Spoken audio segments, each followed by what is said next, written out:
record. Ya udah lumayan nih 15 menitan. Iya. Ya, kita mulai ya. Tata nanti bantu aku mandu acara ini karena aku harus lari-lari ke Facebook untuk pastikan dia nyala. Selamat sore, selamat berjumpa, bagaimana itu bertemu dan berjumpa, jadi bertuma. Ini lagi suka memberikan singkatan. Selamat bertemu kembali dalam Asapena Menyapa Anak Luar Biasa yang kita adakan setiap hari Selasa jam 3.30 bersama Asapena. Asapena adalah Asosiasi Sekolah Rumah dan Pendidikan Alternatif. Tapi khusus dalam masa pandemi ini, Asapena tidak hanya menjangkau para pelaku sekolah rumah dan pendidikan alternatif, tapi kami juga menjangkau teman-teman di formal. Karena masa pandemi ini kita ketahui bersama, anak-anak harus ada di rumah, orang tua harus berperan aktif, di mana kesemuanya itu adalah kehidupan kami sehari-hari dalam berhomeschooling. Jadi kami berharap dengan Asapena Menyapa yang kami lakukan 2 kali seminggu, Ibu, Selasa dan Kamis. Selasa untuk anak luar biasa, Kamis untuk pendidik, dan kadang-kadang kami ada hari ketiga kalau kami mengundang misalnya kayak mengundang direktur, Pak Dirjen, itu kan nggak mungkin di hari biasa, jadi kita adakan di hari Sabtu. Sebentar lagi juga kita akan punya tamu dari Global Autism Project, benar kan? Global Autism. Global Autism Project. Global Autism Project. Saya bermimpi memasangkan beliau dengan Pak Direktur sehingga nanti kita bisa benar-benar menemukan satu platform jalan keluar ya untuk bisa memberikan layanan yang lebih baik. Hari ini saya mengundang 2 perempuan cantik yang akan dipandu oleh 2 perempuan yang nggak kalah cantik. Seru dong. Nggak mau kalah. Selamat datang. Anda kok cantik kok semuanya nih. Aduh, Facebookku ini kenapa kok nyantol di sini ya? Ya, biasanya Asapena Menyapa Anak Luar Biasa itu Ibu Juju dan Ibu Juleha. Ada Bu Juleha mana ya? Bu Juju. Iya, panggilannya Bu Juju. Itu namanya takut susah panjang. Soalnya ada Bu Juju, ada Bu Jubaida. Jadi Bu Juju dan Bu Juju. Juju dadanya ya. Iya. Nah, biasanya acara hari ini dipandu oleh Rani ini dan Hoti. Terima kasih Bu Maulida. Ya, oh iya. Tapi hari ini agak istimewa. Kita akan mencoba memandu, saya dan Tete akan mencoba memandu acara hari ini karena kita lebih banyak ke talk show. Jadi Bapak Ibu Saudara boleh bertanya, boleh menyampaikan pendapat. Nanti akan kita beri kesempatan untuk bertanya dan mencurahkan pendapat ya. Karena hari ini adalah bagian dari kita mencoba bersama-sama membuat peta jalan untuk pendidikan anak luar biasa yang bermartabat. Dan kami terhubung dengan Dikbud. Ibu ini adalah permintaan khusus dari Pak Direktur untuk Asapena membuat Asapena luar biasa. Beliau sedang dalam perjalanan ke Semarang, tapi beliau menyatakan akan segera bergabung katanya. Sudah sampai ke Cirebon, kata dia lagi nyupir katanya. Jadi nanti kalau sudah bisa duduk tenang, mungkin beliau akan segera bergabung. Saya sudah menyampaikan juga ke Bu Rena, tapi Bu Rena rupanya ada acara di jam yang sama. Ya, kita tidak akan berpanjang-panjang. Teh, silakan. Oh, tidak banyak teh, silakan. Ini agak trouble nih. Ya, memang hari ini kayaknya sinyal agak jelek ya. Iya, saya nggak bisa lihat Zoom-nya. Padahal terlihat ya di situ ya. Nggak apa-apa ya sambil bicara, tapi cuma melihat layar itu. HP nanti dicari. Baik, Assalamualaikum warahmatullahi wabarakatuh. Berjumpa lagi dalam Asapena Menyapa. Ya, terima kasih nih Bapak Ibu Fasnas, Sekolah Ramah Anak, teman-teman dari banyak Pokja Inklusif dan Bapak Ibu serta kakak yang kalau Asapena panggilannya semuanya jadi kakak sebenarnya ya. Jadi kita hari ini ya beruntung sekali bisa menghadirkan dua ibu cantik, Bu Jubaida dan Bu Juju. Nah, dalam kesempatan ini apa ya? Mungkin Karani bisa bantu ini memperkenalkan Bu Jubaida. Karani sudah ada di sini? Sudah. Sudah. Ya, Bu. Ayo, disampaikan siapa Bu Jubaida ini. Silakan. Sebenarnya ini juga perjumpaan pertama saya dengan Bu Siti Jubaidah ya, gitu kan. Yang saya tahu beliau itu adalah seorang dosen dan praktisi juga gitu kan, dan beliau megang PAUD SD ya Bu ya, PGSD ya. Iya, ngajar di PGSD maksudnya. Ya, ngajar di PGSD, dan jadi beliau nanti akan banyak berbicara tentang fenomena di lapangan ya untuk pendidikan inklusi seperti apa gitu kan, untuk penanganan anak-anak berkebutuhan khusus. Seperti itu Bu Yanti. Oke, terima kasih Kak Rani. Jadi Kak Rani dan Kak Hotik dari Rumah Tiara sebenarnya sudah mendapatkan amanah untuk mengasuh asa pena menyapa anak luar biasa ini. Tapi kali ini kita kembali melakukan upaya learning by doing ya, tumbuh bersama dengan para senior dengan Lovely dan saya. Gitu ya. Hari ini dua senior ini kecentilan, jadi maunya kita ya. Iya. Ya, sekarang yang kedua Bu Juju, saya mengenalnya tuh unik ya. Bu Juju ini baru pulang dari USA, terus bertemu dan mencari pendidikan yang tepat bagi KKIB ya, yang sekarang sudah mau lulus dari Widyatama ya, Bu Juju ya.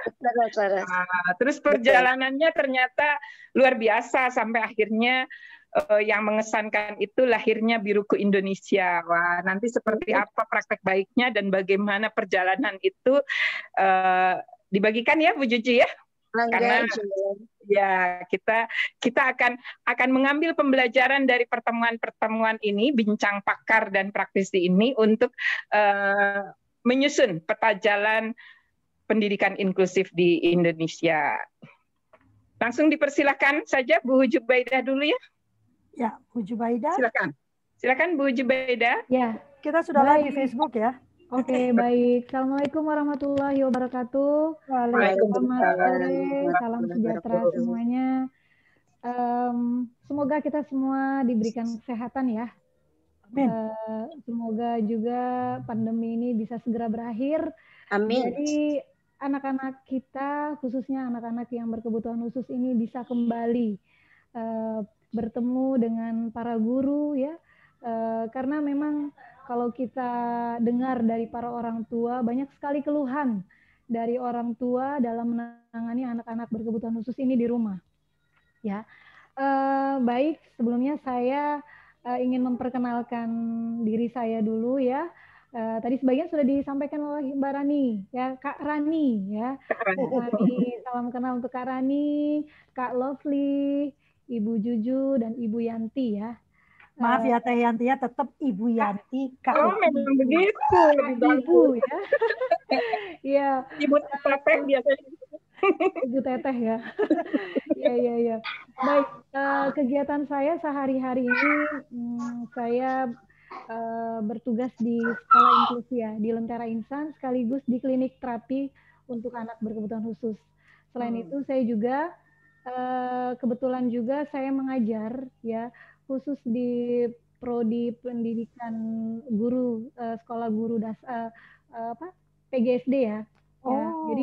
Jadi di sana alhamdulillah saya memang basic saya adalah dari PLB dan pendidikan khusus ya, dari UPI Bandung. Jadi bersyukur sekali ya bahwa di dalam kurikulum PGSD itu ada mata kuliah ya yang membahas tentang bimbingan anak berkebutuhan khusus. Meskipun menurut saya mata kuliah itu masih sedikit sekali karena cuma 2 SKS ya. Nah, tapi alhamdulillah bekal dari pengalaman ya, dari pengalaman anak saya sendiri, pengalaman keilmuan saya, pengalaman saya di lapangan menangani anak-anak, ini bisa saya share ya dengan para mahasiswa supaya ketika nanti mereka lulus dan mereka mengajar, mereka bisa menerapkan hal-hal apa saja yang sebaiknya harus dilakukan di sekolah inklusi nantinya. Seperti itu, ya. Ya, mohon maaf. Ya, jadi seperti itu ya. Jadi kegiatan saya sehari-hari dan saat ini memang menjadi PR besar ya bagi para orang tua untuk mendampingi Ananda di rumah ya. Ananda yang spesial di rumah. Sehari-hari mereka biasanya punya kegiatan yang rutin yang dilakukan, tapi saat ini mereka dihadapkan dengan kegiatan-kegiatan yang pastinya orang tua juga bingung harus melakukan apa di rumah gitu ya. Jadi butuh kreativitas dari para guru untuk memberikan pendampingan ya.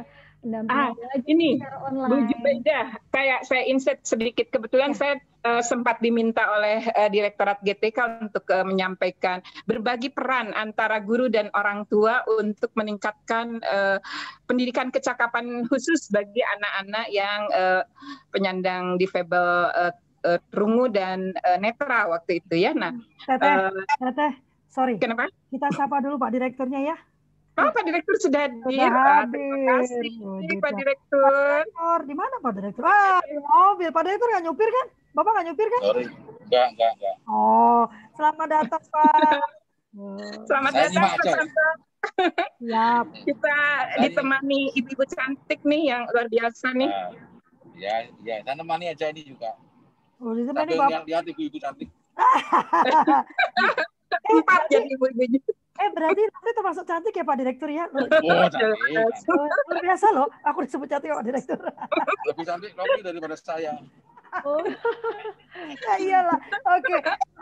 Selamat menikmati Pak Direktur ya. Silakan dilanjutkan Teh. Ya baik, iya saya mungkin perlu ini ya dari apa ya, karena Bu Jubaidah juga dosen ya di PLB ya berarti ya. Bukan Bu. Di PGSD ya? Ya, mengajar. Di PGSD. Berarti kan itu bagaimana pendidikan inklusif bisa diterapkan di SD ya, oleh guru-guru SD begitu ya. Meskipun 2 SKS, tapi ini kayaknya luar biasa sebenarnya kan, bisa membuat kerangka berpikir yang lebih inklusif ke depan. Nah, bagaimana nih dalam situasi pandemi ini, kita sudah masuk ke bulan ke-7 lebih ya sekarang ini, berbagi peran antara guru SD dengan orang tua, karena yang anak sampai usia mumayyiz ini kelihatannya sampai 12 tahun, berarti sampai usia SD memang sangat membutuhkan peran orang tua ya di dalam pembelajarannya, apalagi sekarang terpaksa BDR, belajar dari rumah gitu. Nah, seperti apa nih kita perlu memberikan masukan-masukan nantinya kan untuk bisa menjadi pertimbangan semacam landasan empirik lah di dalam peta jalannya nanti. Silakan Bu Jubaidah.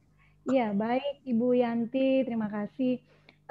Jadi sebenarnya gini, ketika anak-anak ini di rumah, biasanya anak-anak, sepengalaman saya ya, anak-anak yang sekolah itu mendapatkan program pendidikan individual ya, PPI tersendiri. Nah, di sana itu ada program-program yang nanti bisa dilaksanakan juga oleh orang tua di rumah. Jadi bagian-bagian mana yang nantinya bisa dilakukan oleh orang tua di rumah. Selain memang pembelajaran online ya.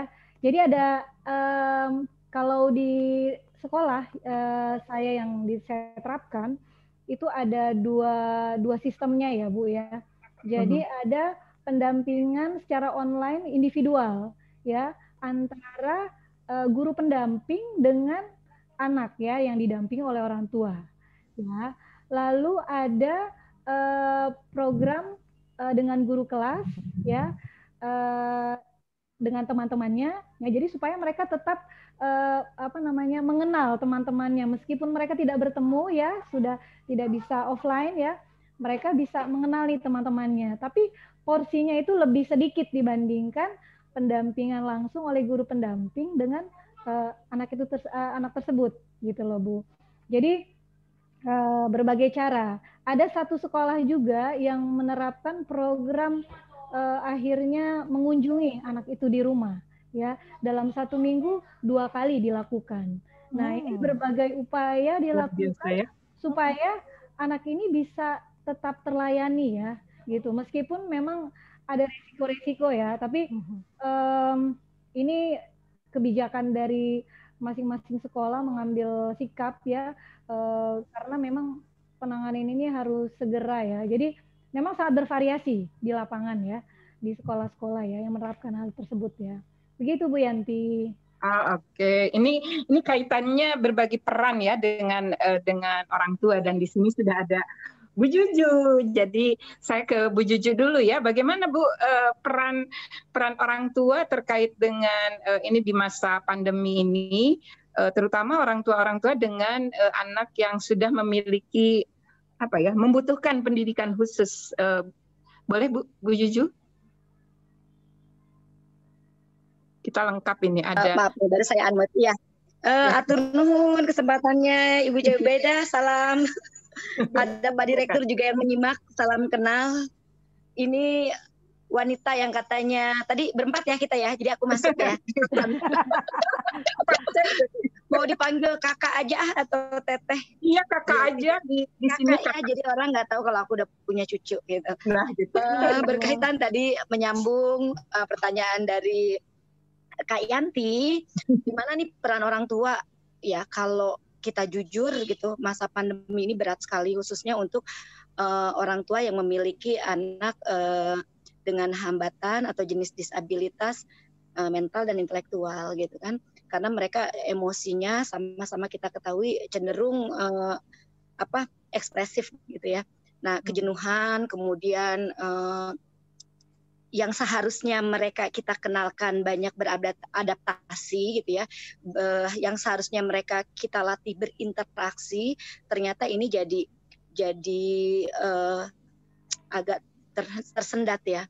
Nah, tingkat stres orang tua, karena saya kebetulan di Yayasan Biruku ini lebih mengedepankan Parents Teacher Association ya, jadi antara orang tua dengan guru itu kita upayakan sejajar gitu. Orang tua nggak segan gitu sama guru-guru di yayasan gitu ya, di sekolah yang kita kelola, tapi mereka bisa terbuka. Nah, saya lebih menekankan kepada guru-guru dan ada psikolog kita juga yang mendampingi, lebih ke pendekatan personal gitu. Karena saya pikir yang harus dikuatkan orang tuanya dulu gitu. Orang tuanya dulu disiapkan mentalnya bahwa ini sepertinya akan dalam jangka waktu lama gitu. Waktu awal-awal sebulan 2 bulan kita berharap selesai kan ya, kayaknya udah ada mau euforia, ternyata panjang gitu. Jadi kembali, hayu kita menata ulang, kita siapkan mental kita gitu ya. Kita tambah lagi galon-galon kesabaran kita. Kalau mungkin dulu stoknya cuma 10, yuk kita sekarang siapkan 50 atau bahkan 100 galon kesabaran, kemudian kekuatan, semangat yang seperti itu. Dan kita yakinkan mereka nggak sendiri gitu. Jadi mereka ada gitu. Nah, kami bersama tim membuat program-program yang ya harus mencari inovasi-inovasi yang bisa dilakukan di rumah tapi tetap menyenangkan gitu.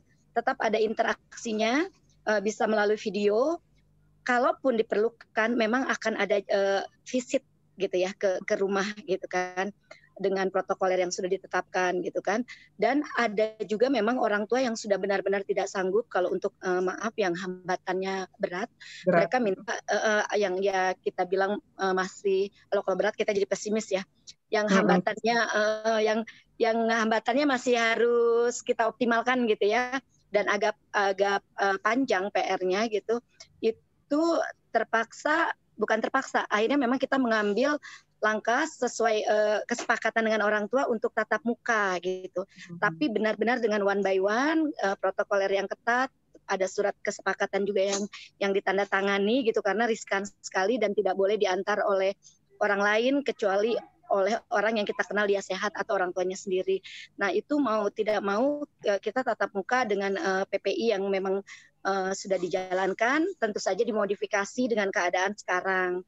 Sebelumnya kan mereka sudah di asesmen, sudah ada PPI-nya, tapi ternyata kondisi COVID ini membuat harus ada inovasi, tapi tetap dengan garis yang sudah ditetapkan tujuan yang akan kita capai di PPI untuk si anak ini seperti apa.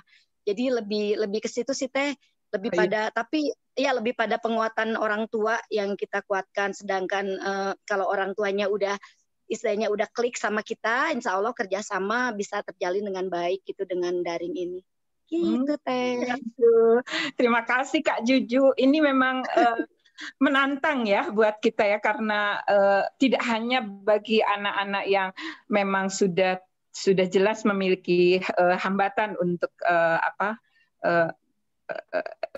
yang memerlukan pendidikan khusus gitu. Sendiri yang katanya reguler gitu ya, tidak terkesan tidak memerlukan pendekatan khusus, ternyata harus benar-benar inovatif ya, baik orang tua maupun guru ya. Kalau di Biruku Indonesia ada kelas khusus untuk orang tua begitu, untuk karena ini kan parenting gitu ya. Iya, sangat setara gitu antara orang tua dan guru ya. Iya. Kita ada program Parent Teacher Association kita namain gitu kan, karena biar rata gitu, biar mereka merasa sama. Nah itu setiap kalau sebelum pandemi kita setiap banyak sekali kegiatan mereka menyusun program, didiskusikan sama guru, kemudian kita paham bahwa orang tua yang paling hafal gitu kan hanya perlu guidance dari ahli gitu. Nah orang tua yang tahu hafal sekali permasalahan anak dan keinginan orang tua seperti apa, kemudian bikin programnya, banyak sekali kegiatan mereka. Nah, tapi di saat pandemi ini, saya lebih mengencamkan di WhatsApp grup kita itu kompak sekali dan tiap hari rame sekali, dan bahasan-bahasannya bukan seputar yang serius-serius gitu. Dari mulai kita arisan ya, jadi tapi seru ya, dibuat gembira. Seru banget kalau masuk, nanti kapan-kapan saya invite karena kita ada kulwap gitu. Selalu dan kulwapnya itu bisa dari pagi sampai malam. Jadi seru karena nggak puas gitu, masih ada yang bertanya. Jadi nanti kita kasih tema gitu ya. Kita bikin kulwap ya ibu-ibu. Saya hadirkan narasumber, nanti bisa live lagi gitu. Nah, gitu. Di situ ada sekitar orang tua ya kita buat seperti itu gitu kan. Jadi ranah curhat juga kita boleh, ada yang terbuka mau di grup, mangga. Ketika harus pribadi akhirnya kontak ke konselor kita juga memang selalu ada di grup itu kan. Jadi pandemi ini saya lebih menekankan lebih menguatkan orang tua gitu. Jadi baik by WA saya coba hadirkan kegiatan-kegiatan yang belajar tapi sambil fun gitu kan. Bahkan kadang saya pancing gitu ya, ada keluhan apa hari ini gitu, anak-anak seperti apa hari ini, itu biasanya satu-satu keluar tuh merudul tuh gitu kan.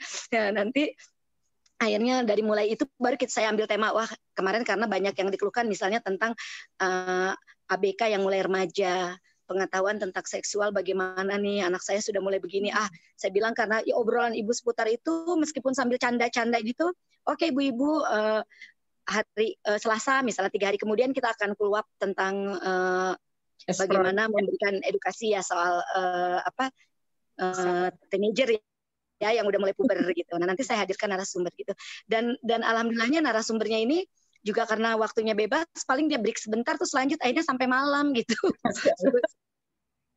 Jadi benar-benar ini ya, mendalam sekali justru di masa pandemi ini ya.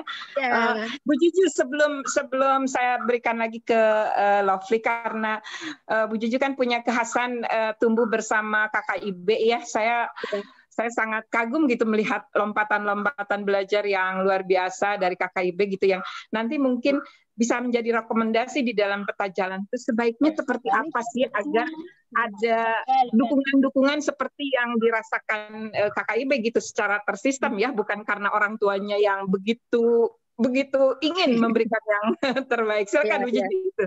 Ya, kalau saya sedikit pengalaman di luar negeri sih sebenarnya gitu ya.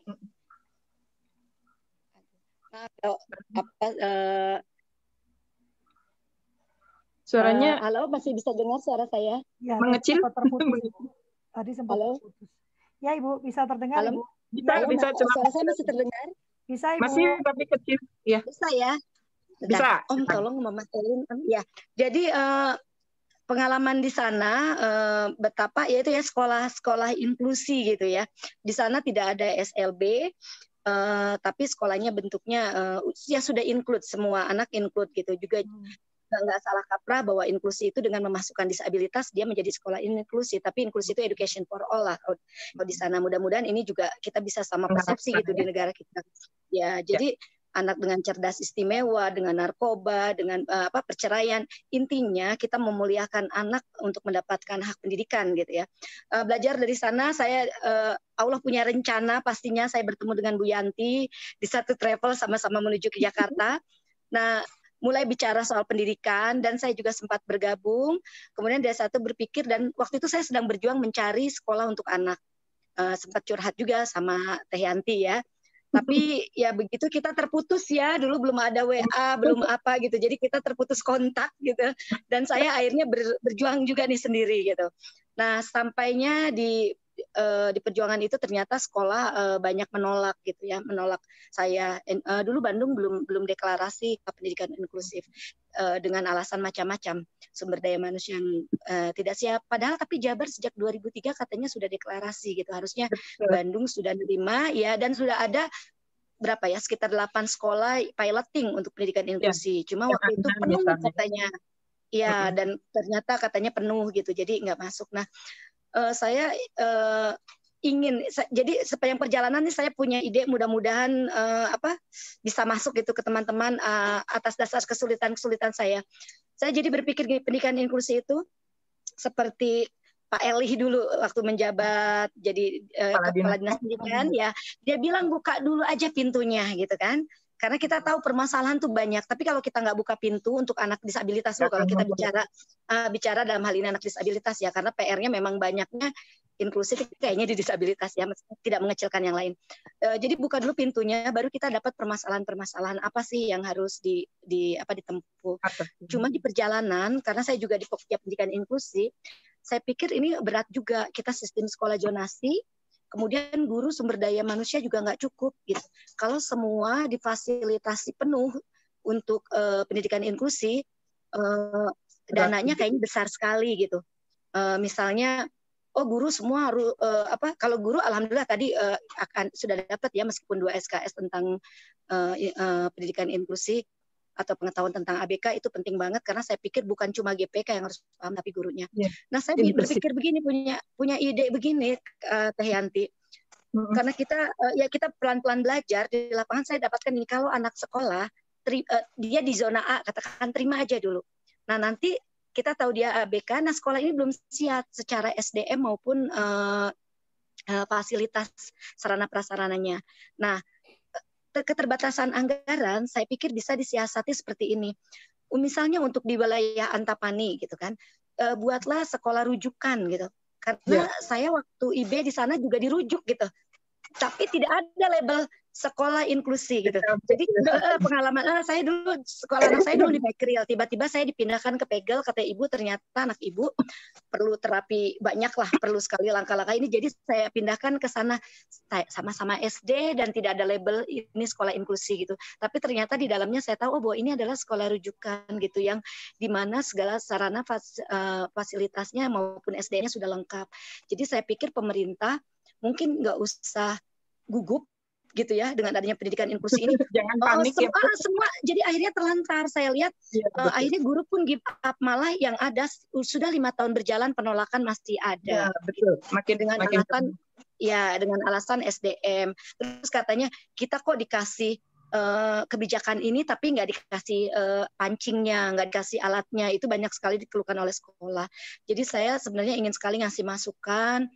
Mudah-mudahan melalui teman-teman atau mudah-mudahan Pak Direktur juga mendengar gitu, bisa menyampaikan ke yang memang bidangnya, ingin sekali jangan terburu-buru gitu. Jadi diterima semua, nggak ada penolakan. Tapi nanti serahkan lagi sama Disdik. Di sekolah A ini saya ada 3 ABK. Di sekolah nanti setelah saya, kalau pengalaman saya setelah 3 bulan akhirnya mereka dipindahkan. Di Antapani ada 1 saja sekolah atau 2 sekolah rujukan. Nah, itu memang sudah dibiayai sama pemerintah. Jadi pemerintah nggak terlalu harus membiayai ya 20 sekolah gitu. Terus 2 SD berat. Jadi saya pikir kenapa nggak kita pakai pola itu. Itu juga berdasarkan pengalaman saya di luar negeri gitu. Ternyata anak saya juga gitu. Jadi saya harapkan mudah-mudahan saya nggak tahu di daerah mana, mungkin hampir sama ketika kebijakan pendidikan inklusi itu dijalankan. seperti itulah, jangan semua nerima terus nggak siap, kalau nggak terbengkalai gitu kan, jadi menggugurkan kewajiban saja, atau stres dan ditolak kemudian dikembalikan ke orang tua. Nah, lanjutnya alhamdulillah kalau di Bandung sendiri kayaknya ide Pak Elih juga ini, tapi kemarin baru disahkannya ada perwal tentang pendidikan yang non formal tuh ya. Jadi kayak homeschooling, terus kemudian yang lain-lain itu, atau pendidikan alternatif, welcome banget, bisa masuk dengan mudahnya ke sekolah negeri atau umum, reguler, atau sebaliknya. Dan itu sangat bagus sekali ya. Mudah-mudahan ini juga tersosialisasikan dengan baik di Kota Bandung gitu. Nah, hal-hal seperti itu, kebijakan pemerintah yang memberikan support anak dengan keunikan yang seperti kita miliki, diantaranya disabilitas, itu mendapat haknya dalam pemenuhan pendidikan. Begitu juga di level SMP, SMA, universitas yang masih agak jarang tersentuh. Ya, itu saya akhirnya juga, tapi alhamdulillah berkat giatnya komunitas gitu ya, diantaranya sampai kenal dengan Bu Ane, Bu Yanti. Jadi lebih baru dari personal kita terbantu bisa masuk sekolah, tapi belum secara kebijakan dari institusi perguruan tinggi. Belum tersistem ya, baru ya, kegigihan orang tua dan komunitas ya yang ini ya. Oke, ini dari saya Teh Yanti. Terima kasih banyak Bu Juju, Bu Jubaida sebagai dosen ya di PGSD gitu. Tadi kan dari sisi jam memang sangat kurang, tapi kalau dari sisi apa ya, tadi yang diusulkan oleh Bu Juju misalnya, kemungkinan itu apa ya, pentahapannya kira-kira menurut Bu Jubaida tuh bisa sampai sesiap itu sistem pendidikan kita, bagaimana nih Bu? Ya baik Kak Yanti, terima kasih. Tadi Bu Juju luar biasa ya menyampaikan kondisi di lapangan, karena memang Bu Juju ini mengalami sendiri langsung ya dari Ananda sendiri ya. Jadi memang kalau kita lihat, kebetulan saya di Depok itu tahun 2012 kita itu sudah deklarasi Depok sebagai kota penyelenggara pendidikan inklusi ya. Jadi memang sebelumnya waktu tahun 2005 kita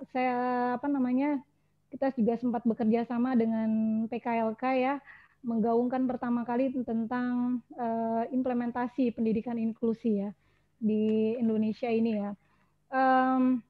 Jadi keluhan yang paling utama yang dirasakan oleh para guru adalah kesiapan perangkat pembelajaran ya, terutama tentang masalah kurikulum ya, kurikulum yang memang perlu diadaptasikan sesuai dengan kemampuan anaknya ya. Lalu yang kedua, ini terkait dengan masalah kesiapan guru dalam memberikan penanganan ya. Pertama tentang masalah strategi pembelajaran. Jadi strategi pembelajaran yang diberikan untuk anak-anak yang memiliki hambatan ini berbeda dengan strategi dengan anak-anak yang pada umumnya gitu. Jadi kalau mengajarkan berhitung pada anak berkebutuhan, kita perlu menyampaikan dengan benda yang konkret ya, dengan strategi yang sederhana. Contohnya saja misalnya perkalian ya. Perkalian, kalau setahu saya perkalian adalah penjumlahan yang berkelipatan ya. Misalnya 2 dikali 3. Kalau dilihat di anak-anak yang reguler ini, 2 ditambah 2 ditambah 2 sampai 3 kali. Nah, kalau untuk anak ABK, apakah ini bisa diterapkan model seperti ini? Nah, ini perlu strategi pemberian proses pelaksanaan pembelajaran. Itu yang perlu diberikan pelatihannya. Lalu yang kedua tentang masalah strategi penanganan. Tidak, ini masih dua tentang kesiapan guru ya. Yang pertama masih kesiapan guru. Kesiapan guru pertama strategi pembelajaran. Yang kedua adalah strategi penanganan. Ya, kalau ada anak yang misalnya tantrum. Bu Jubaida bisa lebih kencang suaranya. Kedengaran? di sini juga Ya. jelas. Sudah. Oke, ya misalnya saja ini yang kedua ya, strategi penanganan. Jadi guru itu harus mengerti bagaimana menangani anak yang sedang tantrum, seperti apa pendekatannya ya. Lalu anak yang belum fokus, tidak bisa duduk tenang ya. Strateginya apa yang harus dilakukan? Tahapan-tahapannya apa? Apakah dia harus kita masukkan ke dalam kelas gitu kan? Tidak. Nanti kita ada strateginya. Kalau dia masih belum bisa duduk tenang, kita ajak dulu dia Benar-benar harus keluar. tanggap ya terhadap Iya. kebutuhan anak ya Iya. secara individual. Lalu yang berikutnya, sekolah belum memiliki standar minimal pelayanan inklusi. Nah, ini yang sangat penting sekali. Standar minimal pelayanan inklusi. SPM-nya ya, standar Iya. pelayanan minimal. Iya, standar pelayanan minimal. Jadi artinya gini, kalau kita lihat, contohnya kalau kita lihat di sekolah-sekolah swasta ya, Bu ya, sekolah A, sekolah B, sekolah C. Jadi mereka punya kebijakan sendiri. Sekolah A dia hanya bisa menerima anak yang autistik ya. Sekolah B ternyata kok saya lihat dia hanya bisa menerima anak yang misalnya minimal intelijensinya 90 misalnya gitu ya. Jadi mereka tuh punya kebijakan masing-masing tersendiri. Itu untuk yang di swasta ya. Tapi kan kita bisa melihatnya secara umum. Bagaimana dengan sekolah-sekolah yang negeri ya. Nah, ini perlu sekali dari pemerintah untuk bisa memberikan apa namanya ya? Pemetaan gitu ya. Ya, penguatan kepada guru dalam membuat perangkat pembelajaran untuk di sekolah inklusi. Nah, apa namanya?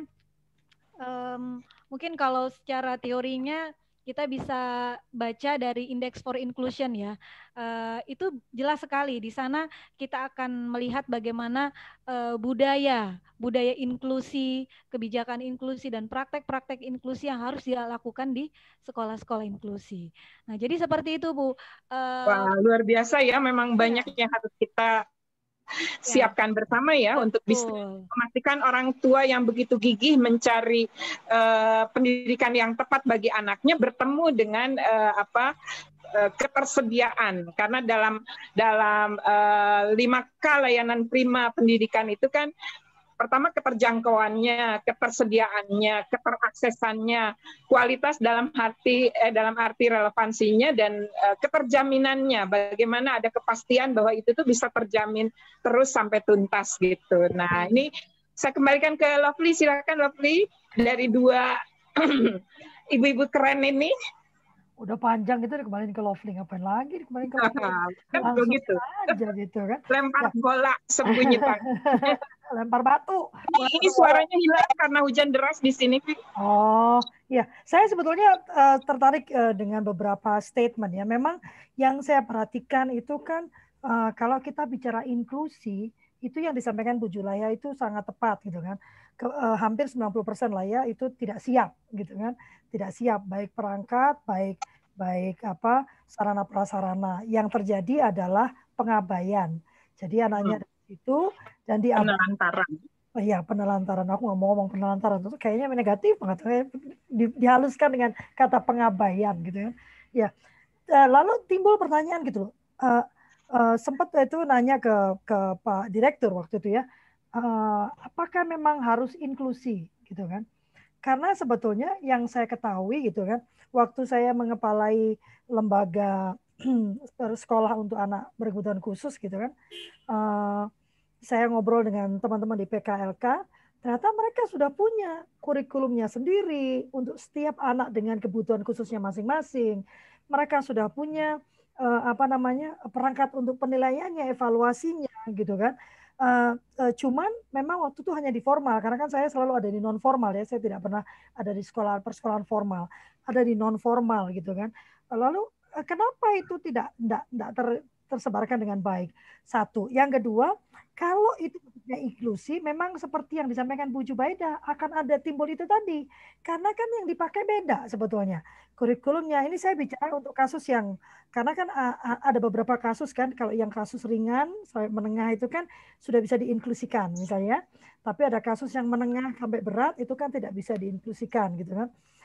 ringan pun sampai ke tahap yang mana. Itu kan perlu, inilah kenapa kami mengadakan Asapena Menyapa Anak Luar Biasa ini. Itu kan perlu kita sepakati pengelompokannya, sehingga tidak lagi anak yang ditolak, tapi tidak ada landasan hukumnya, tidak ada landasan empirisnya gitu kan, cuman kayaknya nggak sanggup Bu gitu kan. Itu kan juga perlu dipikirkan bagaimana membuatnya gitu kan.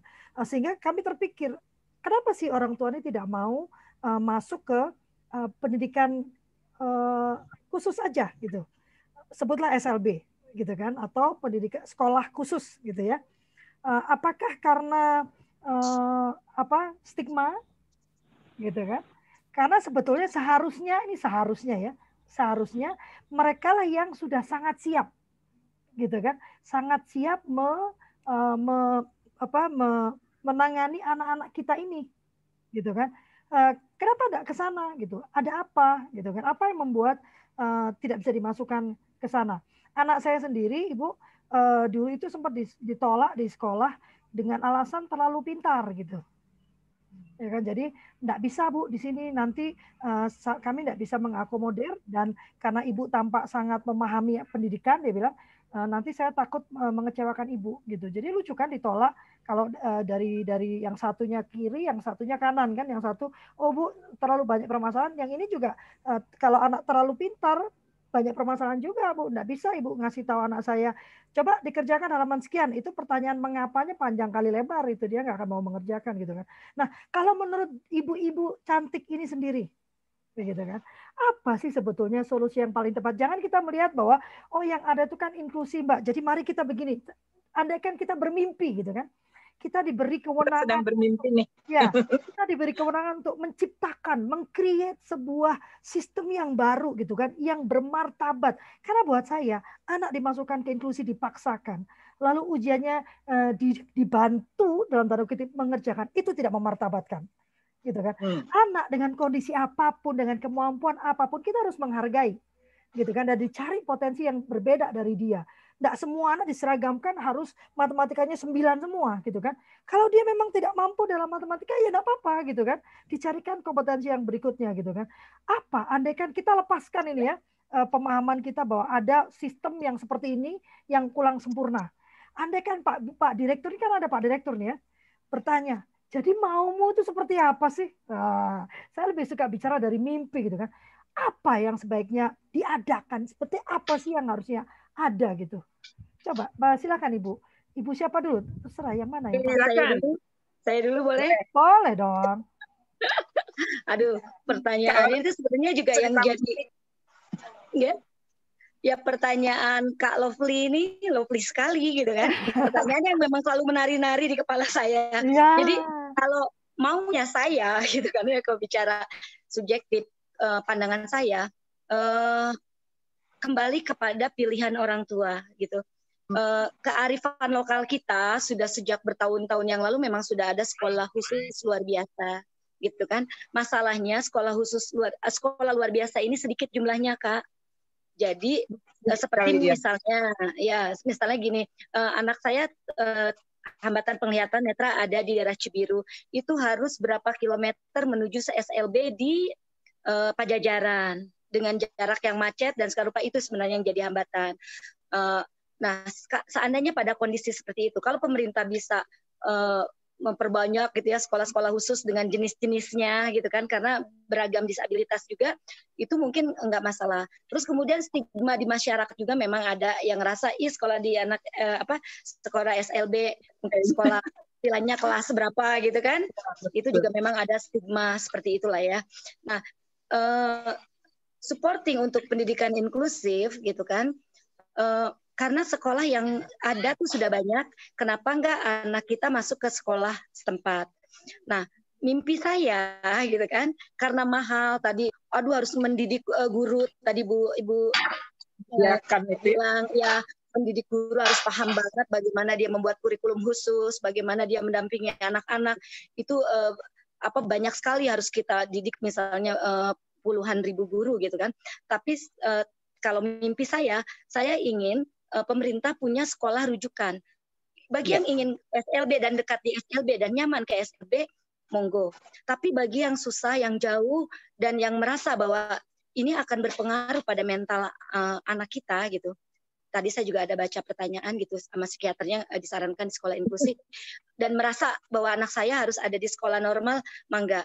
Cuma memang yang tadi saya kembali lagi saya ngomong sana dulu. Yang tadi saya sarankan, saya ingin ada sekolah rujukan gitu, tanpa menulis embel-embel dengan nama sekolah inklusi gitu. Jadi ya sekolah aja, tapi kita tahu bahwa ternyata pemerintah punya beberapa sekolah rujukan yang lengkap sekali. Seberat apapun hambatan anak, di situ gurunya sudah handal, terus sarana prasarana, media pembelajaran dan segala macamnya sudah supporting untuk anak tersebut. Seberat apapun, ada sistemnya. Kalau boleh saya cerita pengalaman, IB itu termasuk autis yang hampir low function. Dia berat sekali, dipindahkan ke satu sekolah karena berat hambatannya. Jadi dia harus ada di sekolah yang saya bilang rujukan itu. Nah, dia bergabung dengan teman-temannya, tapi memang mereka tuh punya lengkap sekali. Ketika IB masih ada tantrum, ada apa gitu, guru pendampingnya ambil dia dulu ke kelas di sebelahnya, masih di lingkungan itu. Ya, jadi kayak diambil dulu gitu dari sekolah, dari teman kelasnya, terus kemudian dan dia dapat terapi, tapi selalu diberikan kesempatan untuk kembali lagi gitu. Karena apa? Dia juga harus beradaptasi gitu kan dengan teman-temannya. Nah, tapi program khususnya dia dapat gitu di kelas khususnya gitu. Dan tidak ada batas, itu kelas sama aja gitu, cuma beda ruangan. Nah, di ruangan dia tuh lebih lengkap. Nah, saya ingin sekali pemerintah punya sekolah yang seperti itu gitu. Tidak harus semua sekolah karena mahal sekali, dan biaya tadi saya bilang pendidikan untuk guru dan segala macamnya. Saya hanya ingin ada beberapa sekolah di satu kota itu jadi beberapa rujukan. Katakanlah kalau di Bandung dibagi wilayah utara, timur, selatan. Nah, misalnya gitu. Jadi ketika, dan nggak banyak sebenarnya, pengalaman saya itu rata-rata satu sekolah tuh 3 anak. Dan kebijakan pemerintah juga memang udah mengakomodir 3 anak rata-rata. Satu angkatan ya, satu angkatan di tahun ini misalnya 3 anak. Satu sekolah tuh ada yang nggak ada.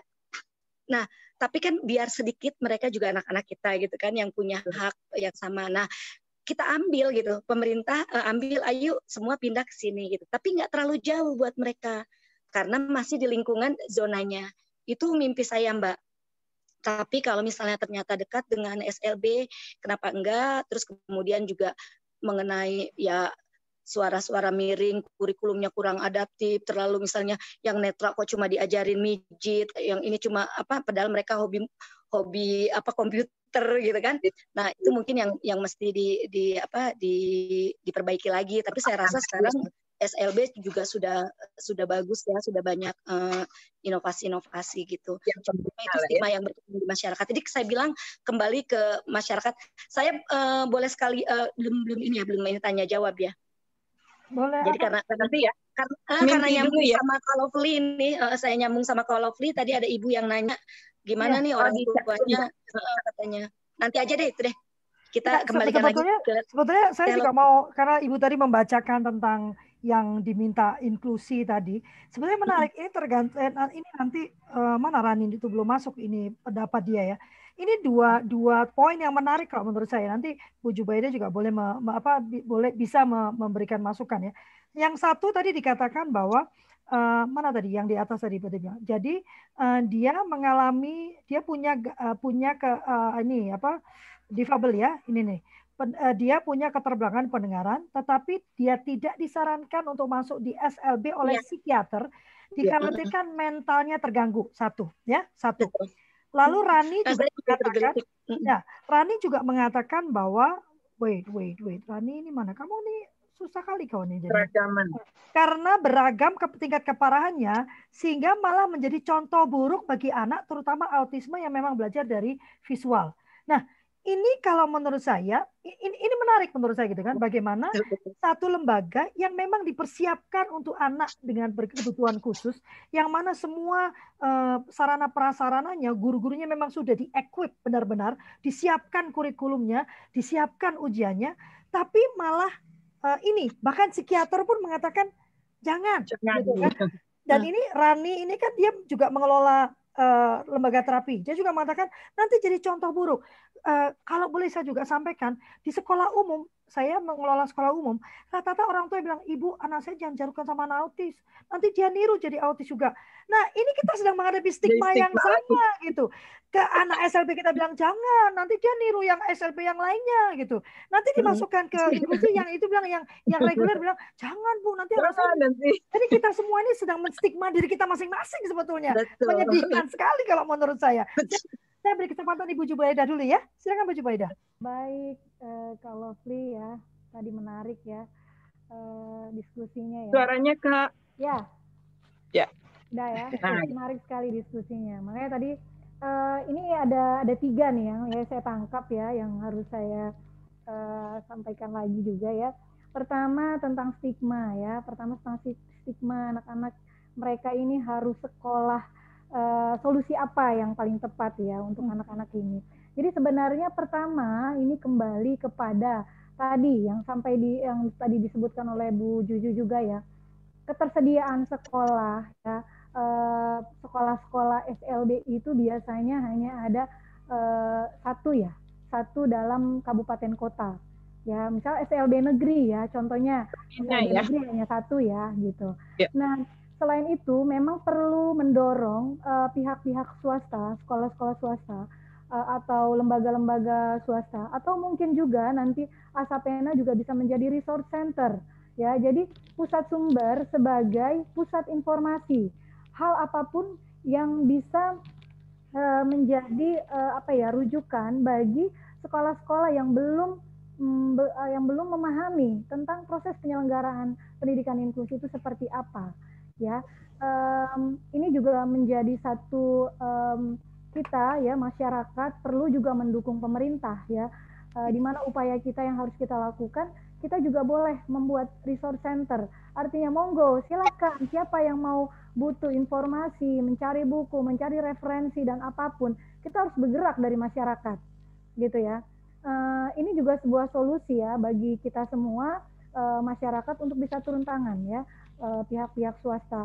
Kalau di Depok kita punya ada yang namanya 5 pusat sumber ya, dan itu berasal dari sekolah-sekolah swasta yang memang menjadi percontohan.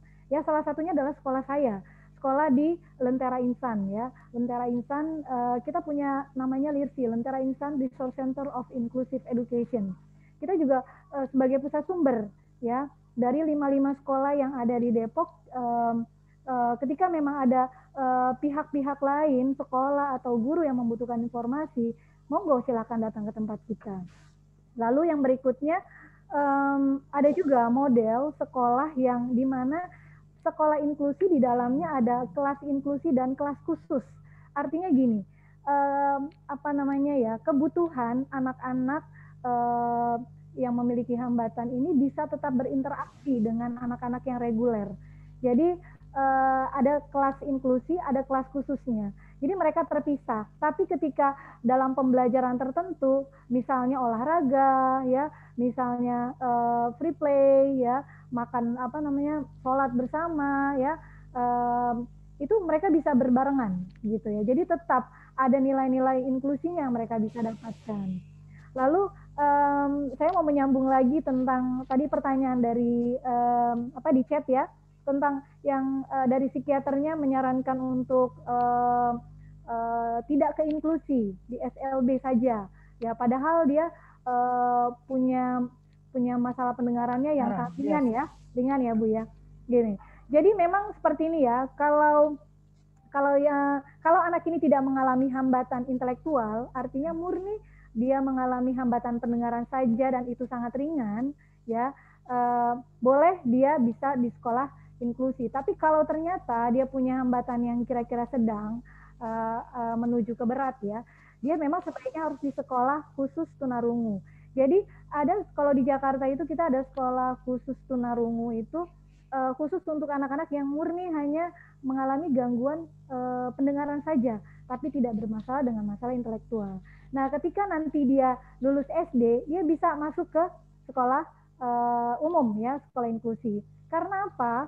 Anak-anak yang mengalami gangguan pendengaran, mereka membutuhkan teknik atau cara tersendiri yang berbeda dengan anak-anak pada umumnya. Jadi mereka punya latihan bahasa tersendiri gitu. Tidak bisa kita samakan dengan anak-anak yang berkebutuhan khusus lainnya ya, cara mendapatkan memperolehan bahasa. Bahkan sejak anak ini TK ya, anak ini memang harus sudah sudah berada pada lingkungan yang memang mendukung dia untuk bisa berkemampuan bahasa dengan baik ya. Kalau memang masalahnya hanya masalah pendengaran saja, tidak terhambat dengan masalah intelektual. Nah, kalau bermasalah dengan masalah intelektual, mungkin saja dia bisa masuk ke sekolah luar biasa seperti itu. Jadi memang ketika ada yang datang ke tempat kami untuk melakukan asesmen, dia mau sekolah di sekolah inklusi, kami sampaikan bahwa sebaiknya ini di sekolah khusus untuk tunarungu karena kemampuannya akan sangat berkembang di sekolah ini gitu. Jadi kita kembali lagi bukan keinginan orang tua tapi kemampuan anak. Sempat ada satu kisah, satu cerita yang saya alami langsung ya, ketika 3 tahun yang lalu bertemu dengan saya sudah sarankan silakan sekolah di sekolah khusus yang ini namanya ya. Terus tidak, saya hanya mau anak saya sekolah di sekolah sini, sekolah inklusi.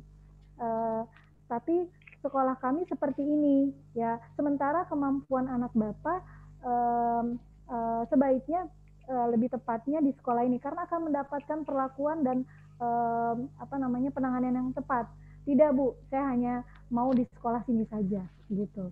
Berjalannya waktu akhirnya setelah 3 tahun dia kembali lagi datang kepada saya bilang saya bingung mau mencarikan sekolah untuk anak saya setelah dia lulus.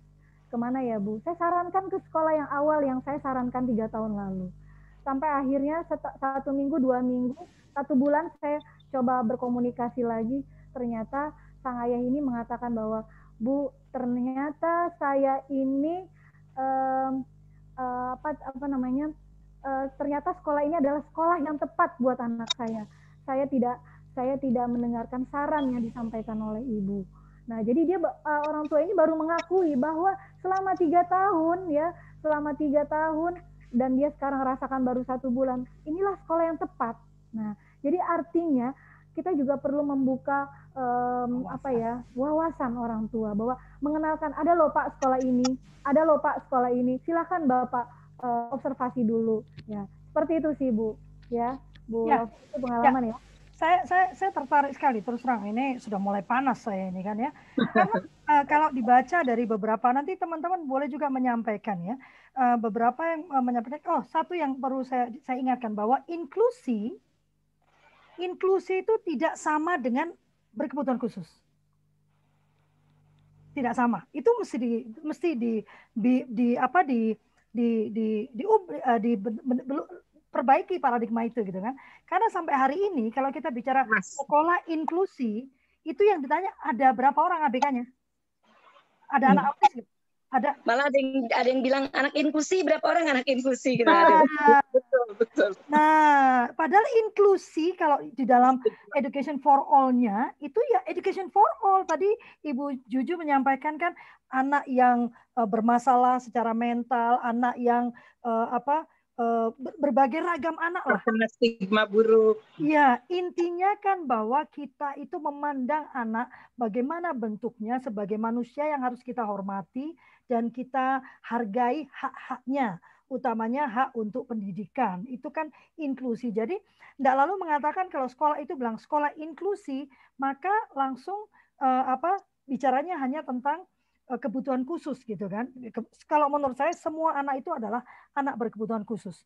Tinggal apa kebutuhan khususnya gitu kan. Dan sepanjang saya membaca chat ini ada beberapa yang mengatakan ini permasalahannya adalah seperti kata Ibu Jubaidah. Yang pertanyaan saya adalah Anda itu masuk sekolah inklusi, membawa anak ke sekolah inklusi, itu demi kebaikan anak atau demi kebaikan Anda? Ya kan? Anak atau Anda? Coba tanyakan gitu kan. Karena kalau kebaikan Anda, jangan-jangan kita sedang menjerumuskan anak. Karena kita meletakkan anak pada, tadi Bu Jubaidah bilang, menarik sekali itu kan. Kalau anak ini memang tunarungu, diletakkan di sekolah yang biasa, begitu kan? Nah, ada orang yang bisa mengajarkan dia bahasa isyarat. Semua orang kebingungan dan potensi dia tidak bisa berkembang. Kita kan mau mengembangkan potensi anak, tapi kalau diletakkan di tempat yang tepat, maka dia bisa berkembang. Nah, tinggal pertanyaannya, mengapa sih SLB ini dijauhi? Selain tadi tempatnya jauh, menurut Bu Juju ya. Tapi ini kan banyak sekali. Tapi dijauhi juga, betul. Nah, ini secara fisik jauh memang. Iya, itu kan secara fisik. Kalau itu memang nanti kan berarti Ya memang sedikit, jawabannya kan baru ada 2.500. Ya, berarti kan jawabannya menambah, gitu kan, menambah. Tapi di sini kalau menurut saya ada yang lebih Karena stigma buruk sih. Nah, stigma kayak tadi ini ada Bu Ina kan. Dia bilang, kalau saya berpikir ulang jika harus memasukkan anak ke SLB, karena takut anak meniru ke hal yang tidak diharapkan, baik perilaku ataupun perbenaran katanya. Pertanyaan saya, kalau masuk ke SD negeri, dapat nggak perbenaran kata itu? Dapat nggak peniruan perilaku itu? Karena kita sendiri menstigma anak-anak ABK. Ini dikumpulin anak ABK juga, nanti anak kita ABK menstigma anak ABK, sementara orang yang reguler menstigma orang ABK. Nah ini tuh sekarang ya, gitu kan, muter-muter. Pak Edi Sahati, angkat tangan apakah mau bertanya atau cuman ini kepencet? Pak Edi mau bertanya? Enggak sih, Bu.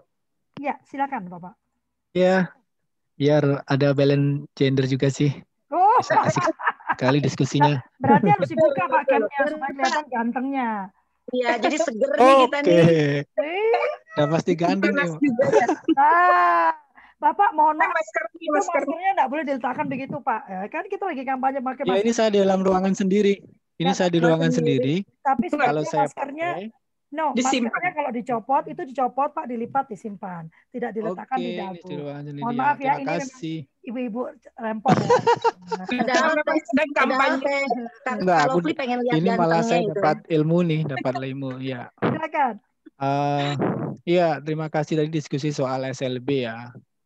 Saya kebetulan kan juga seorang difabel dan lebih dari 20 tahun bergerak di isu difabel juga. Dan kebetulan saya belum pernah dan tidak pernah mengalami sekolah di SLB. Tapi beberapa kali saya datang ke SLB, kemudian juga punya teman-teman di SLB juga. Nah, pertama memang benar sih ada stigma kalau sudah katakanlah label difabel atau disabilitas atau masih ada label cacat, itu masyarakat atau bahkan orang tua sendiri SLB gitu. Kalau nggak ada SLB nggak sekolah gitu. Nah, kemudian yang kedua, SLB sendiri ya tidak hanya dari masyarakat, tapi penyelenggara pendidikan sendiri itu masih menganggap mereka anak-anak ini adalah anak-anak yang memang diperlakukan khusus gitu. Sehingga seringkali ketika ada SLB itu tidak ada mungkin sedikit sekali ya melakukan proses asesmen.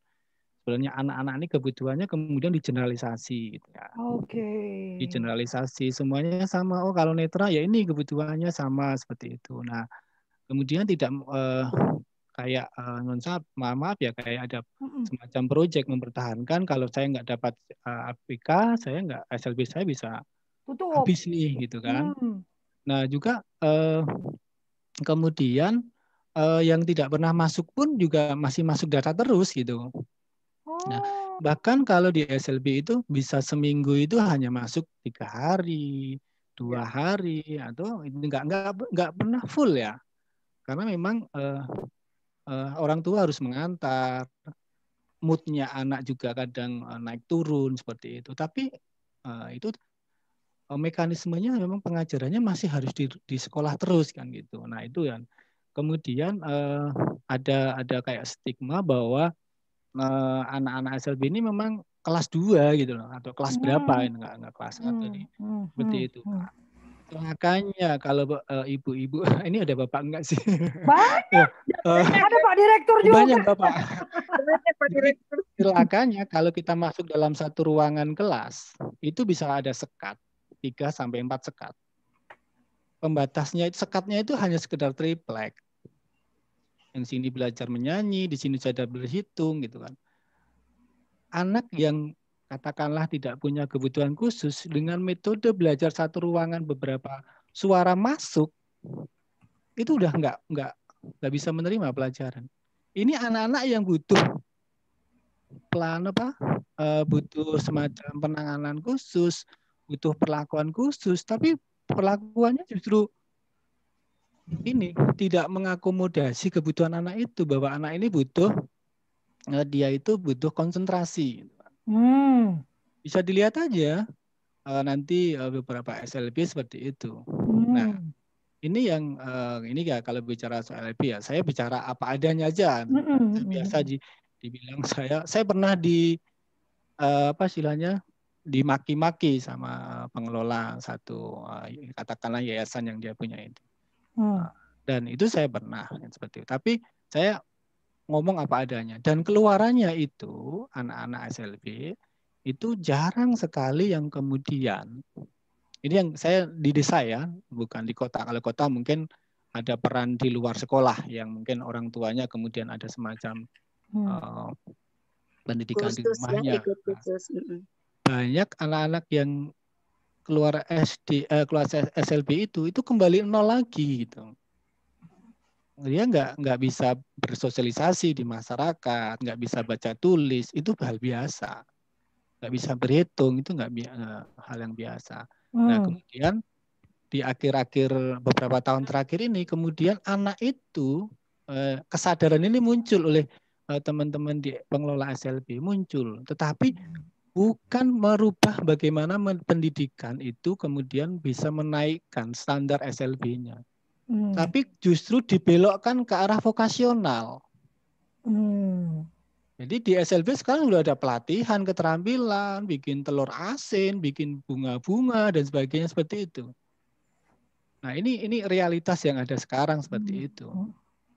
Nah ini menurut saya memang peran orang tua itu juga mulai sekarang harus kita dorong dengan ada Undang-Undang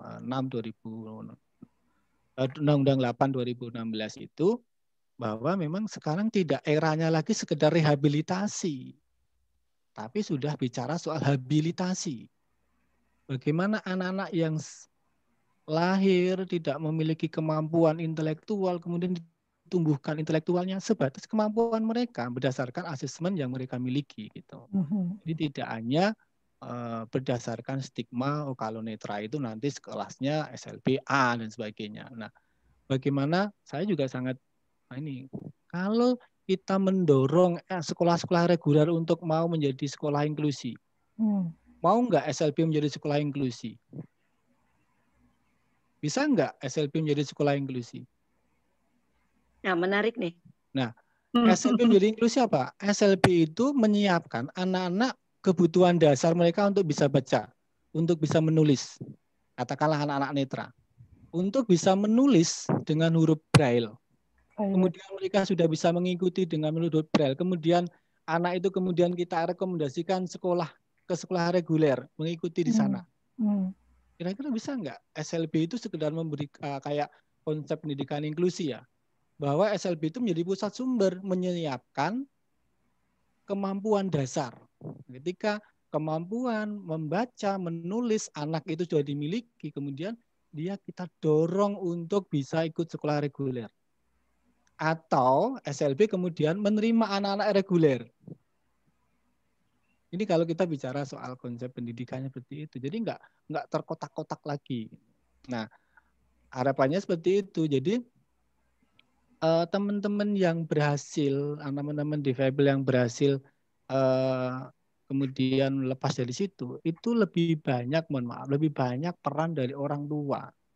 Bukan peran dari SLB-nya seperti itu. Mohon maaf ini, saya hanya mungkin saya salah. Nah, tetapi memang kita harus mulai berani bahwa pendidikan untuk anak berkebutuhan khusus itu tidak harus diselenggarakan oleh teman-teman pendidikan luar biasa. Sepanjang teman-teman reguler, guru-guru reguler itu dibekali bagaimana teknik untuk mengajarkan sesuatu kepada anak berkebutuhan khusus, atau teman-teman SLB menyiapkan kebutuhan dasar. Sudah bisa, dia anak-anak netra itu bisa mendengarkan, kemudian dia bisa menulis dengan huruf Braille, dia ikuti di luar pun bisa. Nah, atau dengan metode dengan rekod dan sebagainya seperti itu. Nah, hal-hal ini yang banyak dilakukan justru agak terlambat ketika itu hanya berlaku di tingkat perguruan tinggi dengan adanya unit layanan disabilitas. Bagaimana mahasiswa lain kemudian bisa menjadi reader mereka, menjadi shadow mereka, menjadi relawan membacakan buku, direkam seperti itu. Nah, orang tua di tingkatan SLB itu dilakukan enggak? Membacakan buku untuk anaknya, kemudian membuatkan buku kalau enggak harus berhadapan dengan anak, mungkin kita sekarang di audio kita baca keras, kemudian direkam, kemudian anaknya didengarkan seperti itu. Metode-metode itu bisa dikembangkan sebenarnya. Jadi sebenarnya konsep pendidikan sendiri memang harus kita reformasi, evolusi lah harusnya dengan seperti itu. Ini sih kalau gambaran hambatan-hambatan. Belum lagi kalau kita bicara di desa. Itu orang tua harus mengantar, menunggu sehari tidak bekerja. Karena nanti pas musim panen anaknya bisa sebulan nggak sekolah. Karena dia harus ke sawah dan sebagainya. Ini problem-problem yang mungkin bisa nanti jadi bahan diskusi ke depannya. Bagaimana Permendiknas 70 tahun 2009 ya 2010 itu tentang pendidikan inklusi. Ini bukan berarti untuk mengamputasi SLB, enggak. SLB tetap dibutuhkan. Tapi bagaimana posisi SLB itu menjadi support system, kemudian memang ada anak-anak yang harus mendapatkan pendidikan secara khusus, itu tetap ada. Itu realitasnya seperti itu. Tapi itu bukan pilihan utama dan pertama gitu maksudnya. Kalau saya sebagai seorang difabel seperti itu. Kira-kira itu Ibu Kak Lovely. Saya baru pertama ikut ini. Terima kasih Bu Yanti. Saya dikasih linknya. Mungkin beberapa kali saya ikuti diskusinya Bu Yanti, tapi saya tidak bisa respon. Mohon maaf, kebetulan ini saya bisa ikut. Alhamdulillah. Terima kasih untuk. Kak Edi dari apa? Dari Sehati itu apa ya? Sehati itu perkumpulan difabel, Kak. Oh. Jadi saya sejak 97, sejak usia apa ya? Masih belia ya? Masih belia, saya mengorganisir teman-teman difabel. Kami bergerak di advokasi inklusi.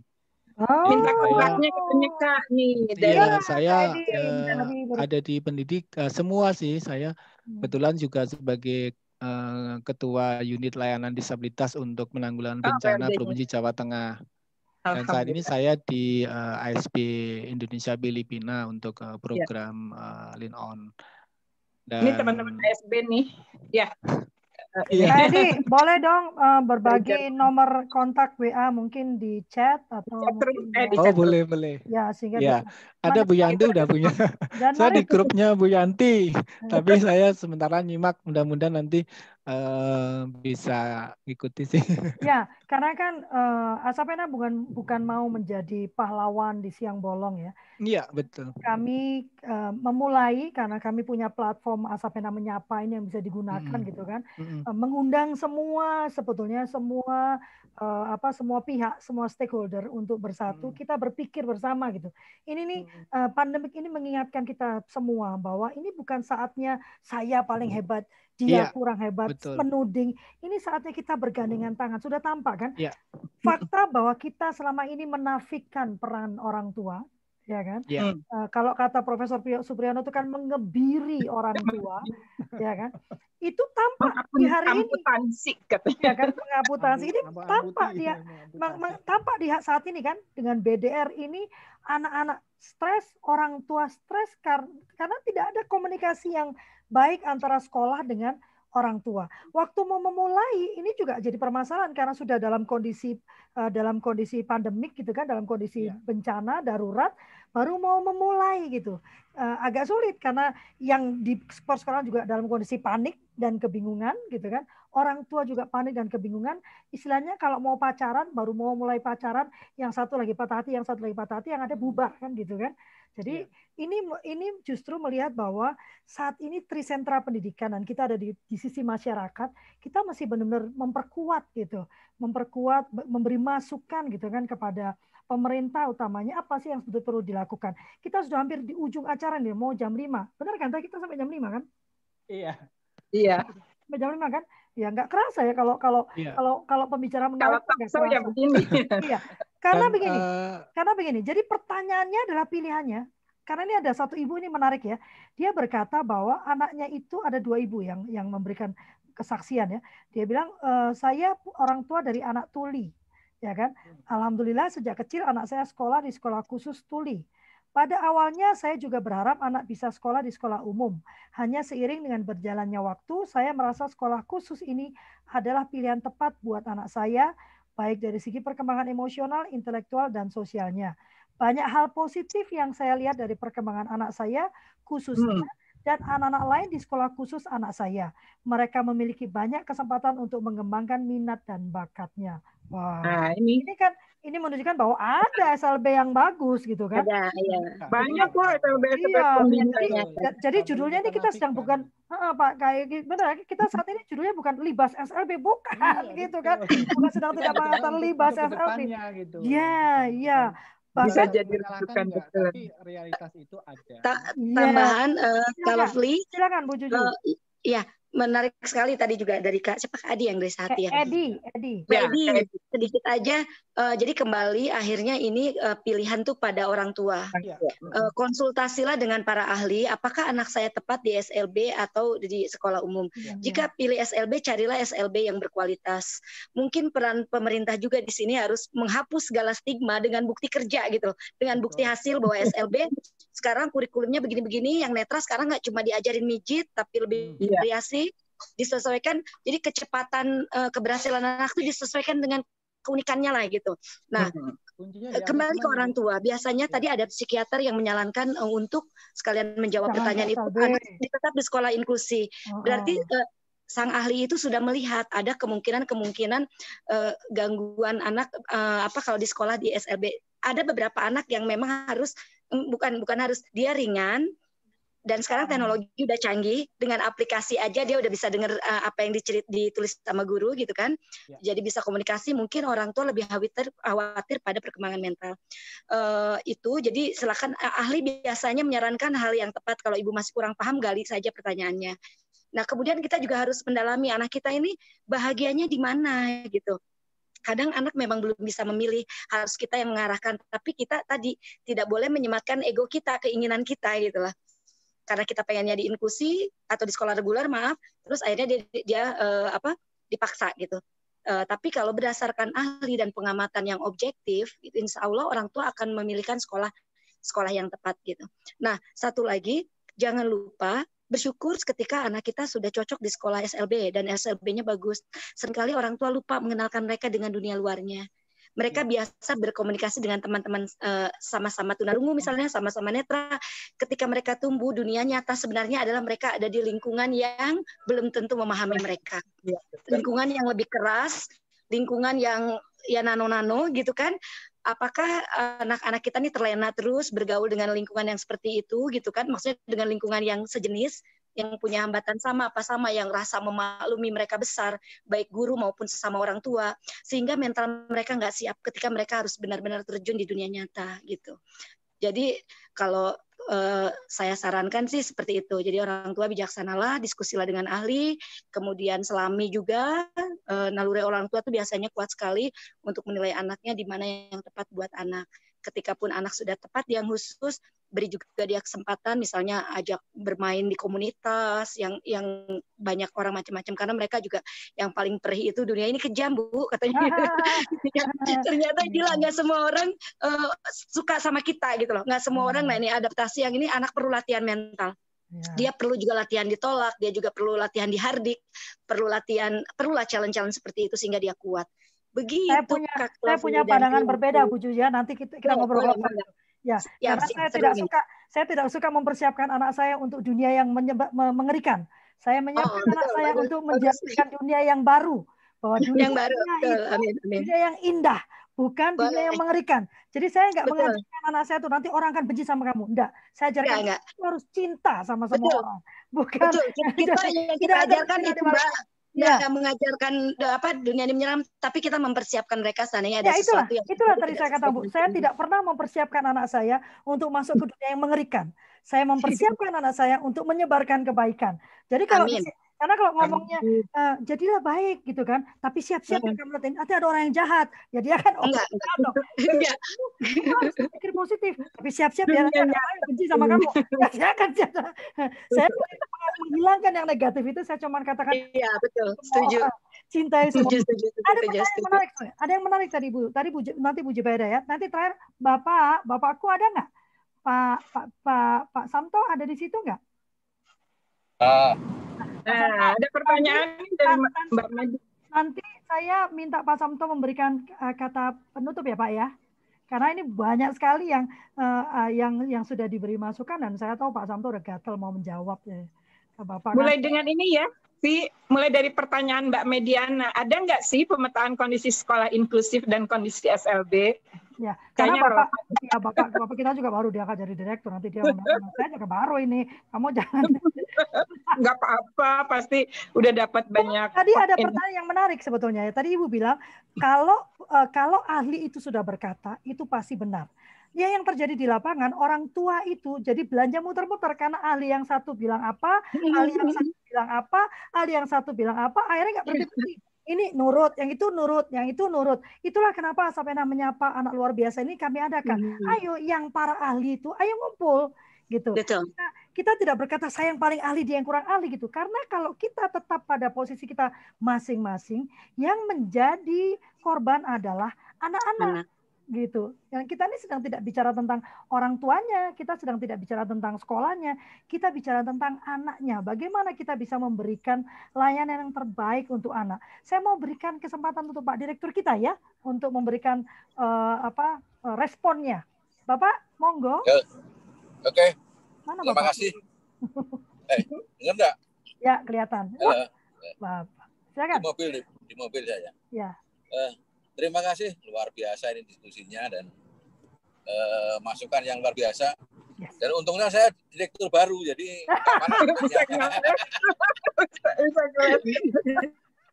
PR-nya banyak Pak, PR-nya. Iya, makanya ini terima kasih masukannya luar biasa di PR bagi saya. Memang saya begitu masuk di PMPK ya, kalau urusan pendidikan kesetaraan udahlah di luar kepala. Tapi kalau di luar kepala. Kalau di PMPK ini memang saya yang saya pertama bahwa kita memang memperbaiki istilah pendidikan inklusi. Ya, sudah disampaikan juga oleh Bu Juju, bahkan oleh Mas Edi yang luar biasa tadi ya, teman-teman, bahwa pendidikan inklusi memang pendidikan untuk semua. Gitu. Yang sekarang ini bias disabilitas kan di Jakarta. Iya.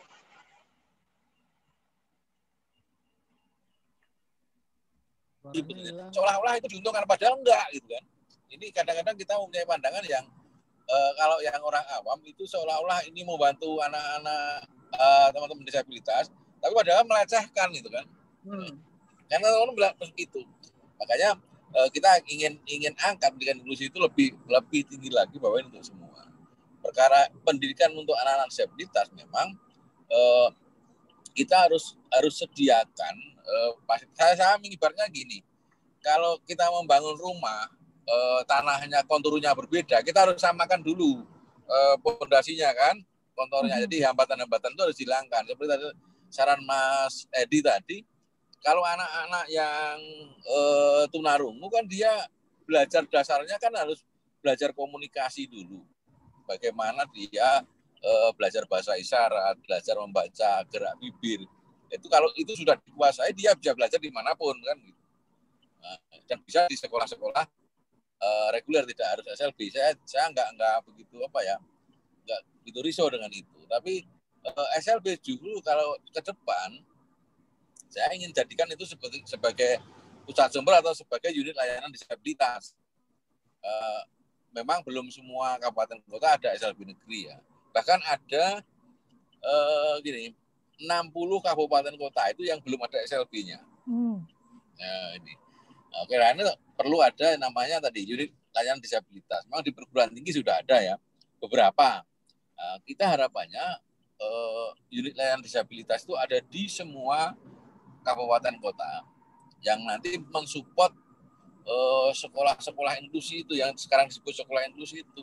Artinya mensupport semua sekolah yang memberikan layanan kepada anak berkebutuhan khusus. Ini obsesi saya ya. Mudah-mudahan dalam waktu 2-3 tahun bisa tercapai dengan bantuan teman-teman ini. Dan masukan tadi yang luar biasa bagaimana inklusi itu bukan hanya yang sekolah reguler menyelenggarakan melayani anak-anak disabilitas, termasuk SLB itu juga inklusi gitu kan. Tadi bagus. Ini sejalan Mas Edi dengan saya. Termasuk di SLB itu kan banyak peralatan-peralatan atau bengkel-bengkel keterampilan yang hanya diperuntukkan bagi anak-anak yang belajar di situ gitu. Anak-anak disabilitas belajar di situ. Jadi saya sudah komunikasikan dengan teman-teman untuk dibuka bahwa bisa juga orang dewasa yang belum sempat sekolah, yang disabilitas, dia belajar di situ sehingga aksesnya kan lebih gampang. Termasuk membuka diri bagi anak-anak yang tidak disabilitas tapi bisa menggunakan peralatan-peralatan. Itu luar biasa. Dan kita memang masih perlu banyak effort yang luar biasa untuk menjadikan beberapa sekolah itu menjadi sekolah rujukan yang bisa menerima semua keterbatasan apapun ya. Keterbatasan itu tidak ada fisik ya, keterbatasan geografi, keterbatasan ekonomi, sosial juga. Itu. Nah, mudah-mudahan ini ke depan bisa lebih baik lagi. Dan Bapaknya lagi di jalan, jadi kalau hilang-hilang. Ya, mohon dimaklumi, saya masih di antara hutan karet ini. Sinyalnya nyelip-nyelip. Ya daripada nanti banyak nggak tertangkap gitu. Bapak mah itu alibi itu. Itu ngeles lagi, itu ngeles Pak itu namanya. Enggak, betul nih di hutan karet ini lihat loh. Hutan karet. Luar biasa Bapakku ini. Support Pak, cita-citanya 2 tahun ke depan Pak untuk dijadikan pusat sumber. Saya kalau 5 tahun saya nggak kepanjangan. Saya pengennya setelah 2 tahun jadi dirjen itu Mas. Amin. Ini juga Pak Direktur perlu dipikirkan itu juga ya. Ada kelas layanan khusus tadi ya di setiap sekolah rujukan itu ya. Iya, jadi dimungkinkan untuk itu. Kita sama bagus mungkin lah bisa ditinjau ulang lagi Pak yang Permendiknas 70 tentang pendidikan inklusi. Tentu karena sekarang agar tidak menjadi inklusi itu tidak menjadi labelisasi Pak. Iya betul. Ketika jadi sekolah itu berlabel inklusi baru mereka itu bisa menerima. Dan itu menjadi alasan sekolah yang lain untuk menolak. Saya bukan sekolah inklusi. Betul sekali. Dan saya punya senjatanya untuk itu ya, yaitu dengan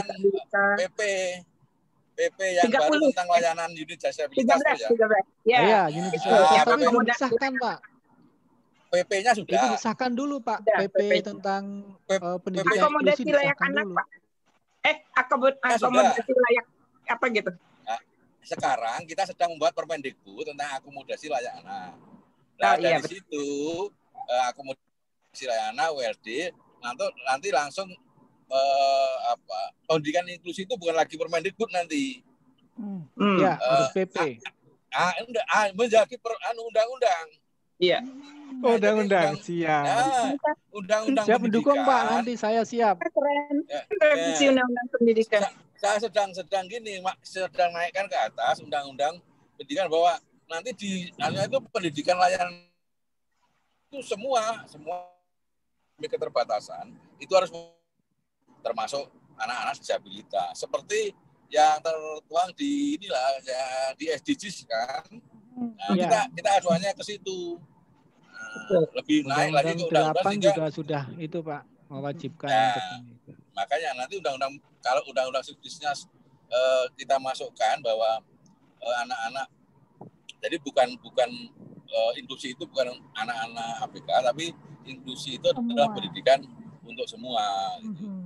Jadi lebih pas kalau nanti sudah ada undang-undang yang masuk di situ kita detailkan lagi dengan teman-teman bagaimana pendidikan inklusi di semua satuan pendidikan. kita kan harus mimpi ya, tadi mimpi. Iya. Kita harus punya mimpi, tapi jangan kelamaan tidurnya. Kita boleh mimpi, boleh ada mimpi, tapi kita harus jadi Laskar Pelangi, Pak, biar jadi segera terwujud. Ya, nyanyi kita.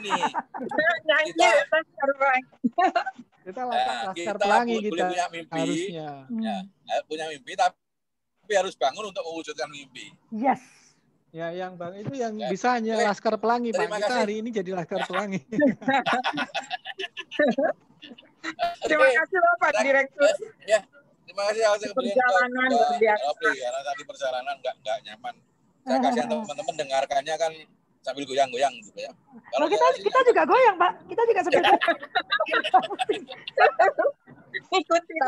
tapi jelas kok Pak suaranya Pak. Ikut gitu, Pak, ikut goyang kita. Oke, terima kasih ya. Terima kasih Mas Edi. Nanti kapan-kapan kita diskusi, ini luar biasa. Ya betul. Lanjut Pak. Lanjut Pak. Siap Pak.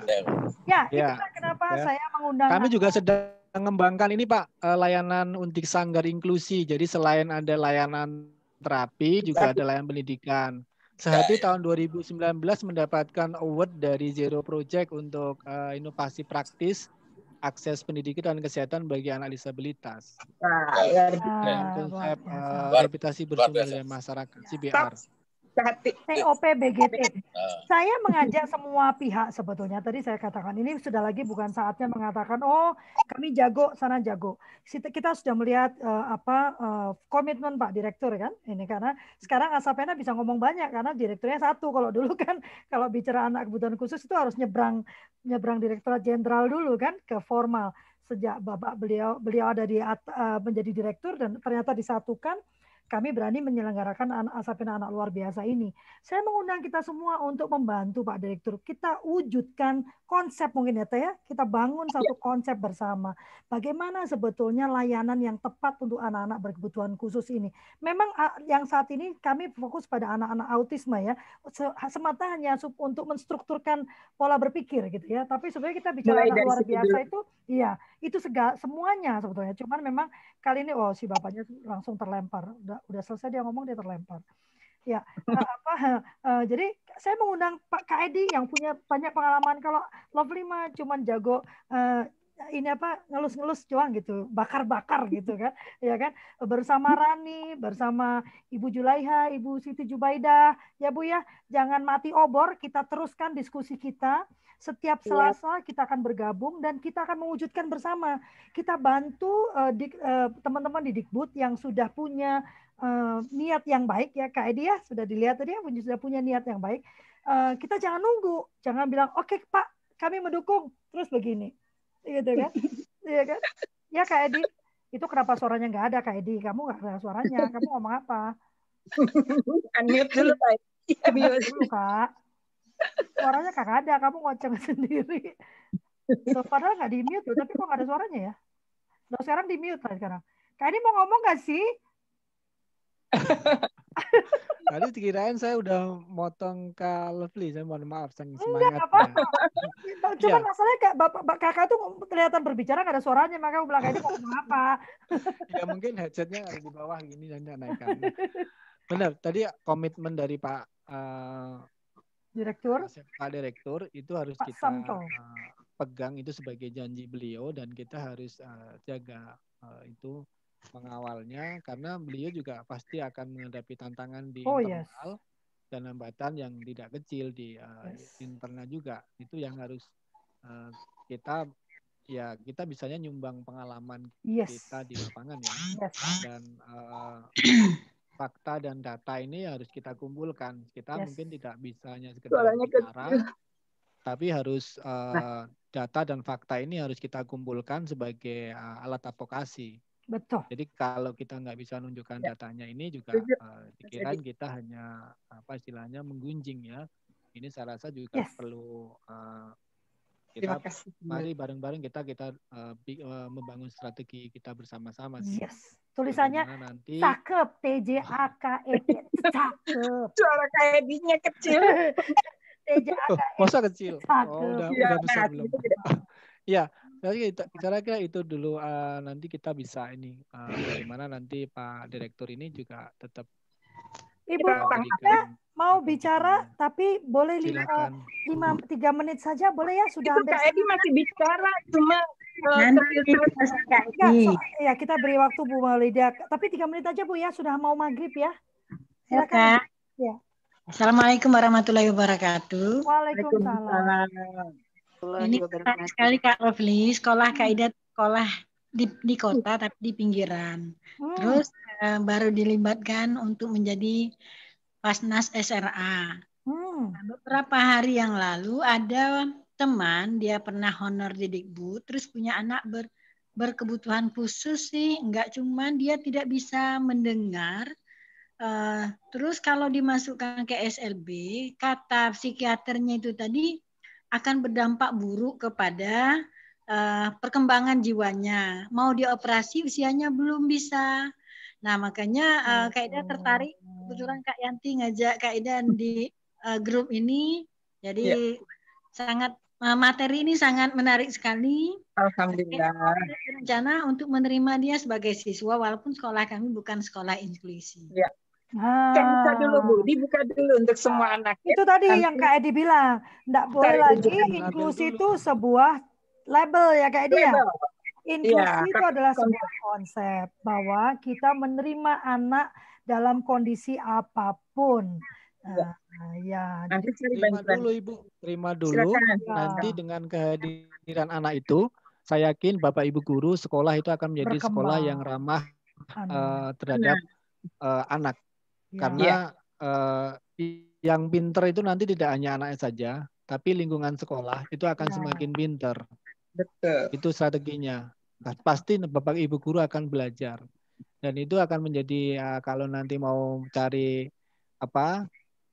sarjana strata 2-3 itu menjadi pengalaman itu bisa menjadi sangat luar biasa Ibu. Jadi saya tekankan lagi, inklusi bukan label. Inklusi adalah konsep. Dan konsep itu salah satunya adalah kalau nanti Ibu menerima kemudian kesulitan, silakan nanti bisa berkomunikasi dengan SLB terdekat. Enggak, mereka di pelajaran-pelajaran tertentu, mungkin anak Bapak Ibu guru di sekolah Ibu tidak mampu, tapi ada SLB. Tidak semuanya membutuhkan layanan khusus kok.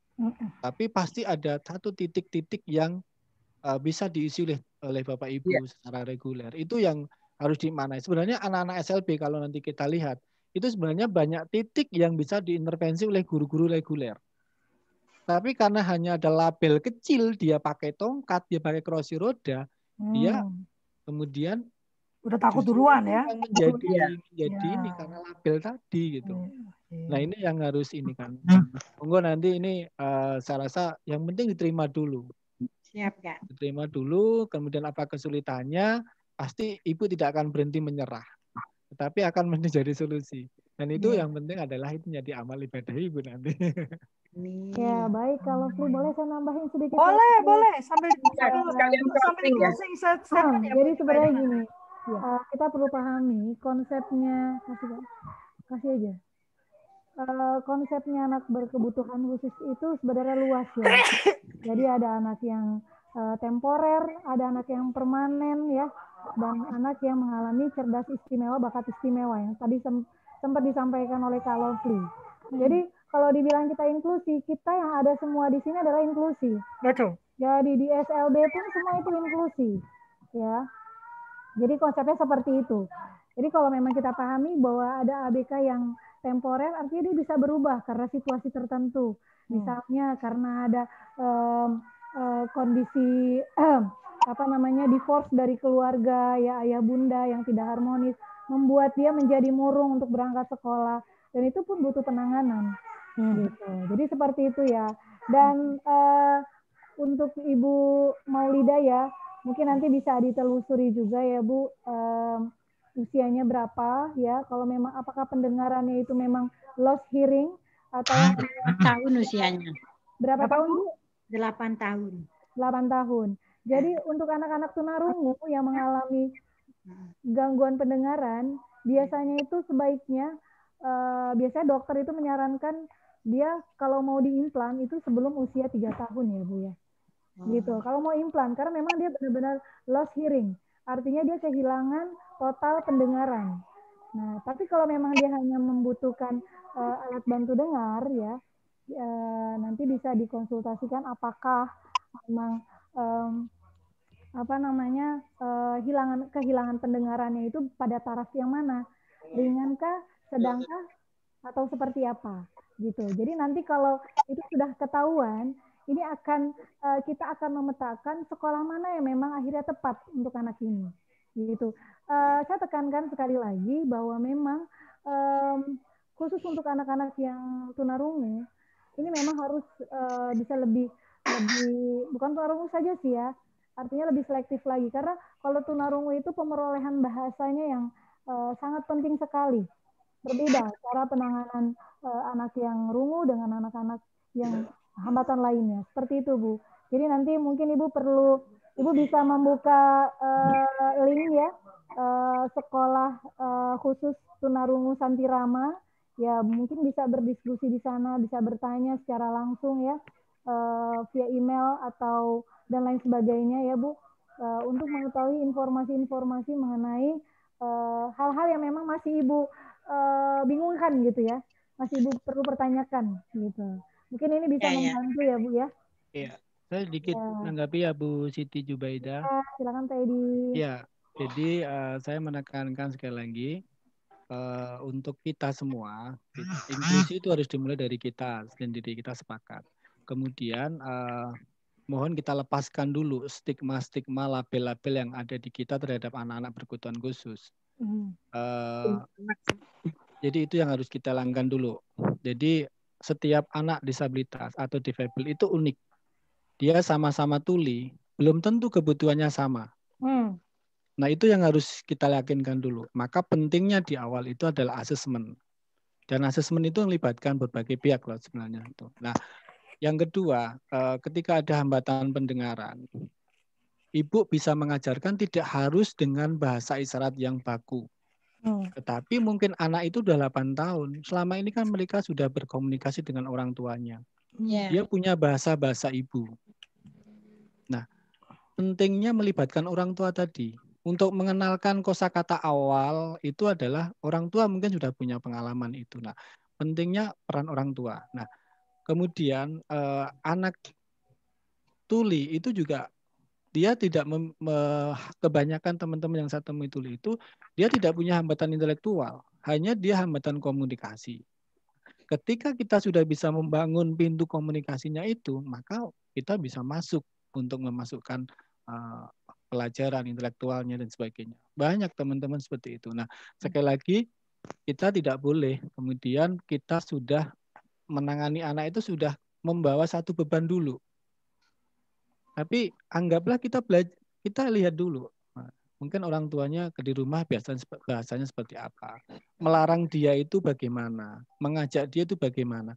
Saya yakin bahasa-bahasa isyarat ibu itu ada di sana. Nah, tinggal nanti pelajarannya seperti itu. Nah untuk teman tuli memang unik. Bahkan sekarang kan sudah ada istilahnya bahasa isyarat Bisindo ya. Nah, itu yang sangat luar biasa untuk bagi teman-teman. Bahkan teman-teman tuli sendiri sekarang sudah memiliki satu pegangan buku. Mereka punya budaya tuli. Nah ini sebaiknya ibu juga tidak hanya bertanya saja kepada ahli tentang tentang pendengaran dan sebagainya, tetapi bisa berkomunikasi dengan teman-teman komunitas tuli. Mereka punya juru bahasa isyarat. Mungkin mereka bisa membantu ibu nanti mengajarkan anak itu bahasa isyarat. Bisa mengajar bapak ibu guru di sekolah ibu untuk belajar bahasa isyarat. Mas Edi, saya mesti cut ya karena sudah mendekati maghrib ya. Oh iya. Iya. Saya sih mau ngobrol sampai saya sih tidak punya batasan ya, cuman kan teman-teman yang Muslim punya batasan waktu ya karena mendekati maghrib. Tapi jangan khawatir, Mas Edi hadir lagi lah minggu depan ya, supaya kita bisa membantu kami untuk menjawab banyak pertanyaan dari teman-teman. mungkin juga bisa dibuatkan satu grup khusus ya mungkin ya. Kalau Mas Edi tidak keberatan, kita bisa buat satu Bu Jubaida, Bu Julaiha. Kalau mau menemani kami, kita buat satu grup. Saya lebih suka Telegram ya saat ini karena Telegram bisa sampai 2.000 orang ya. WA tuh cuma 250 kan. Kita akan buka. Dan nggak ketinggalan cerita ya. Ya, nah kalau kita bisa buka Telegram gitu kan, karena yang disampaikan Kak Edi itu kan dari pengalaman. Bu Julaiha bicara pengalaman, Bu Jubaida bicara pengalaman gitu kan.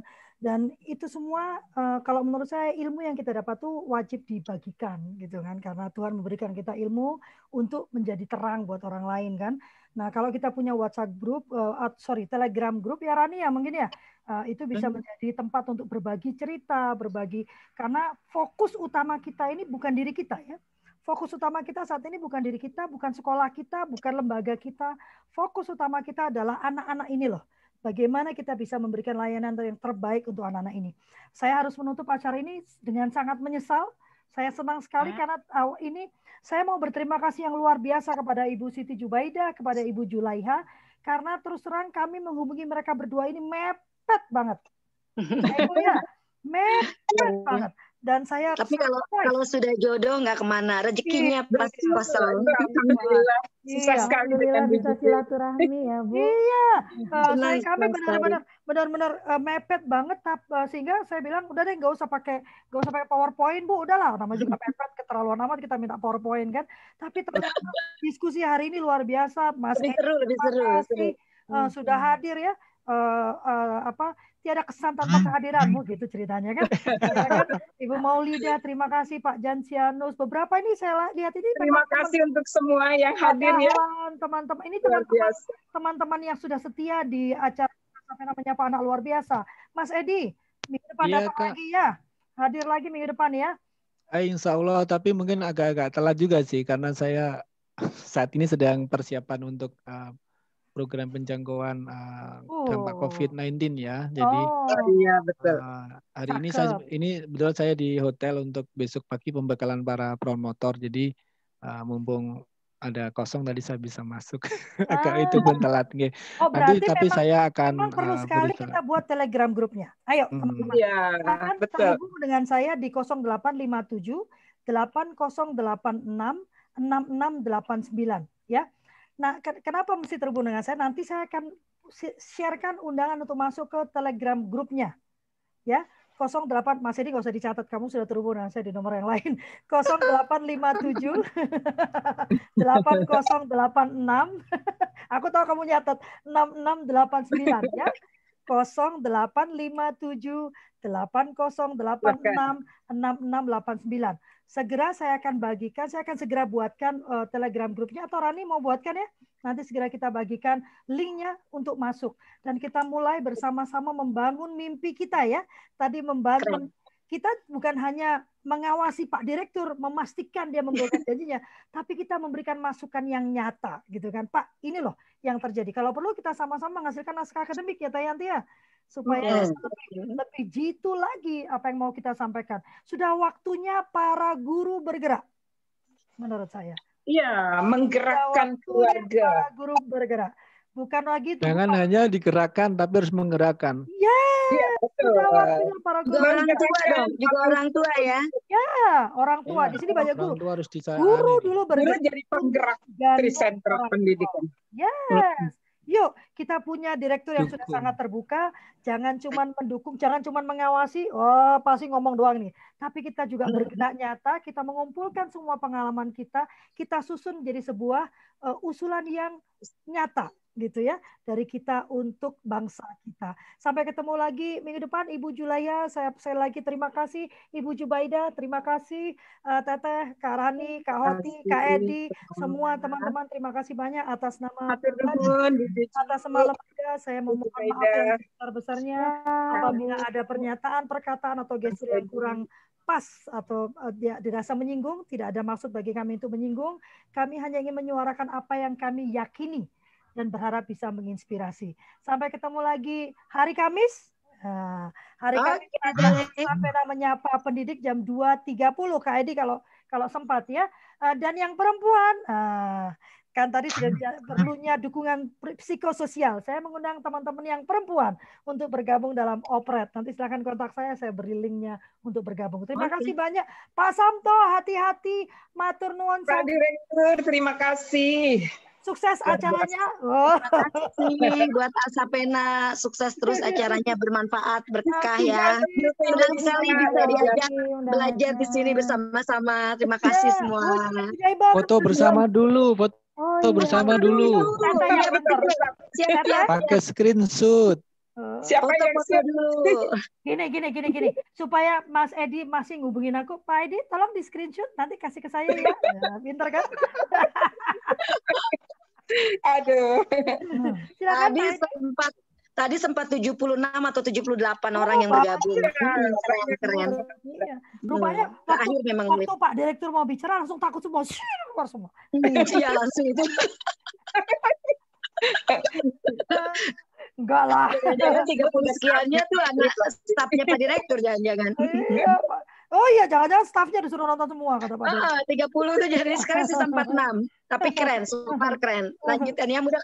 Telegramnya ditunggu ya. Siap Ibu. Siap, Ibu. Ya, terima kasih banyak. Sampai ketemu lagi. Tuhan memberkati. Oke, bye-bye. Bye-bye. Salam sehat selalu, tetap waras. Pak Dahlan, Pak Jansianus, Bu Sri Mulia, Bu Mulida, tetap semuanya. Mbak Mediana, makasih. Terima kasih Bu En, Bu Rizky, semuanya. Bu Yunita. Bye, izin live. Masih ada. Bye.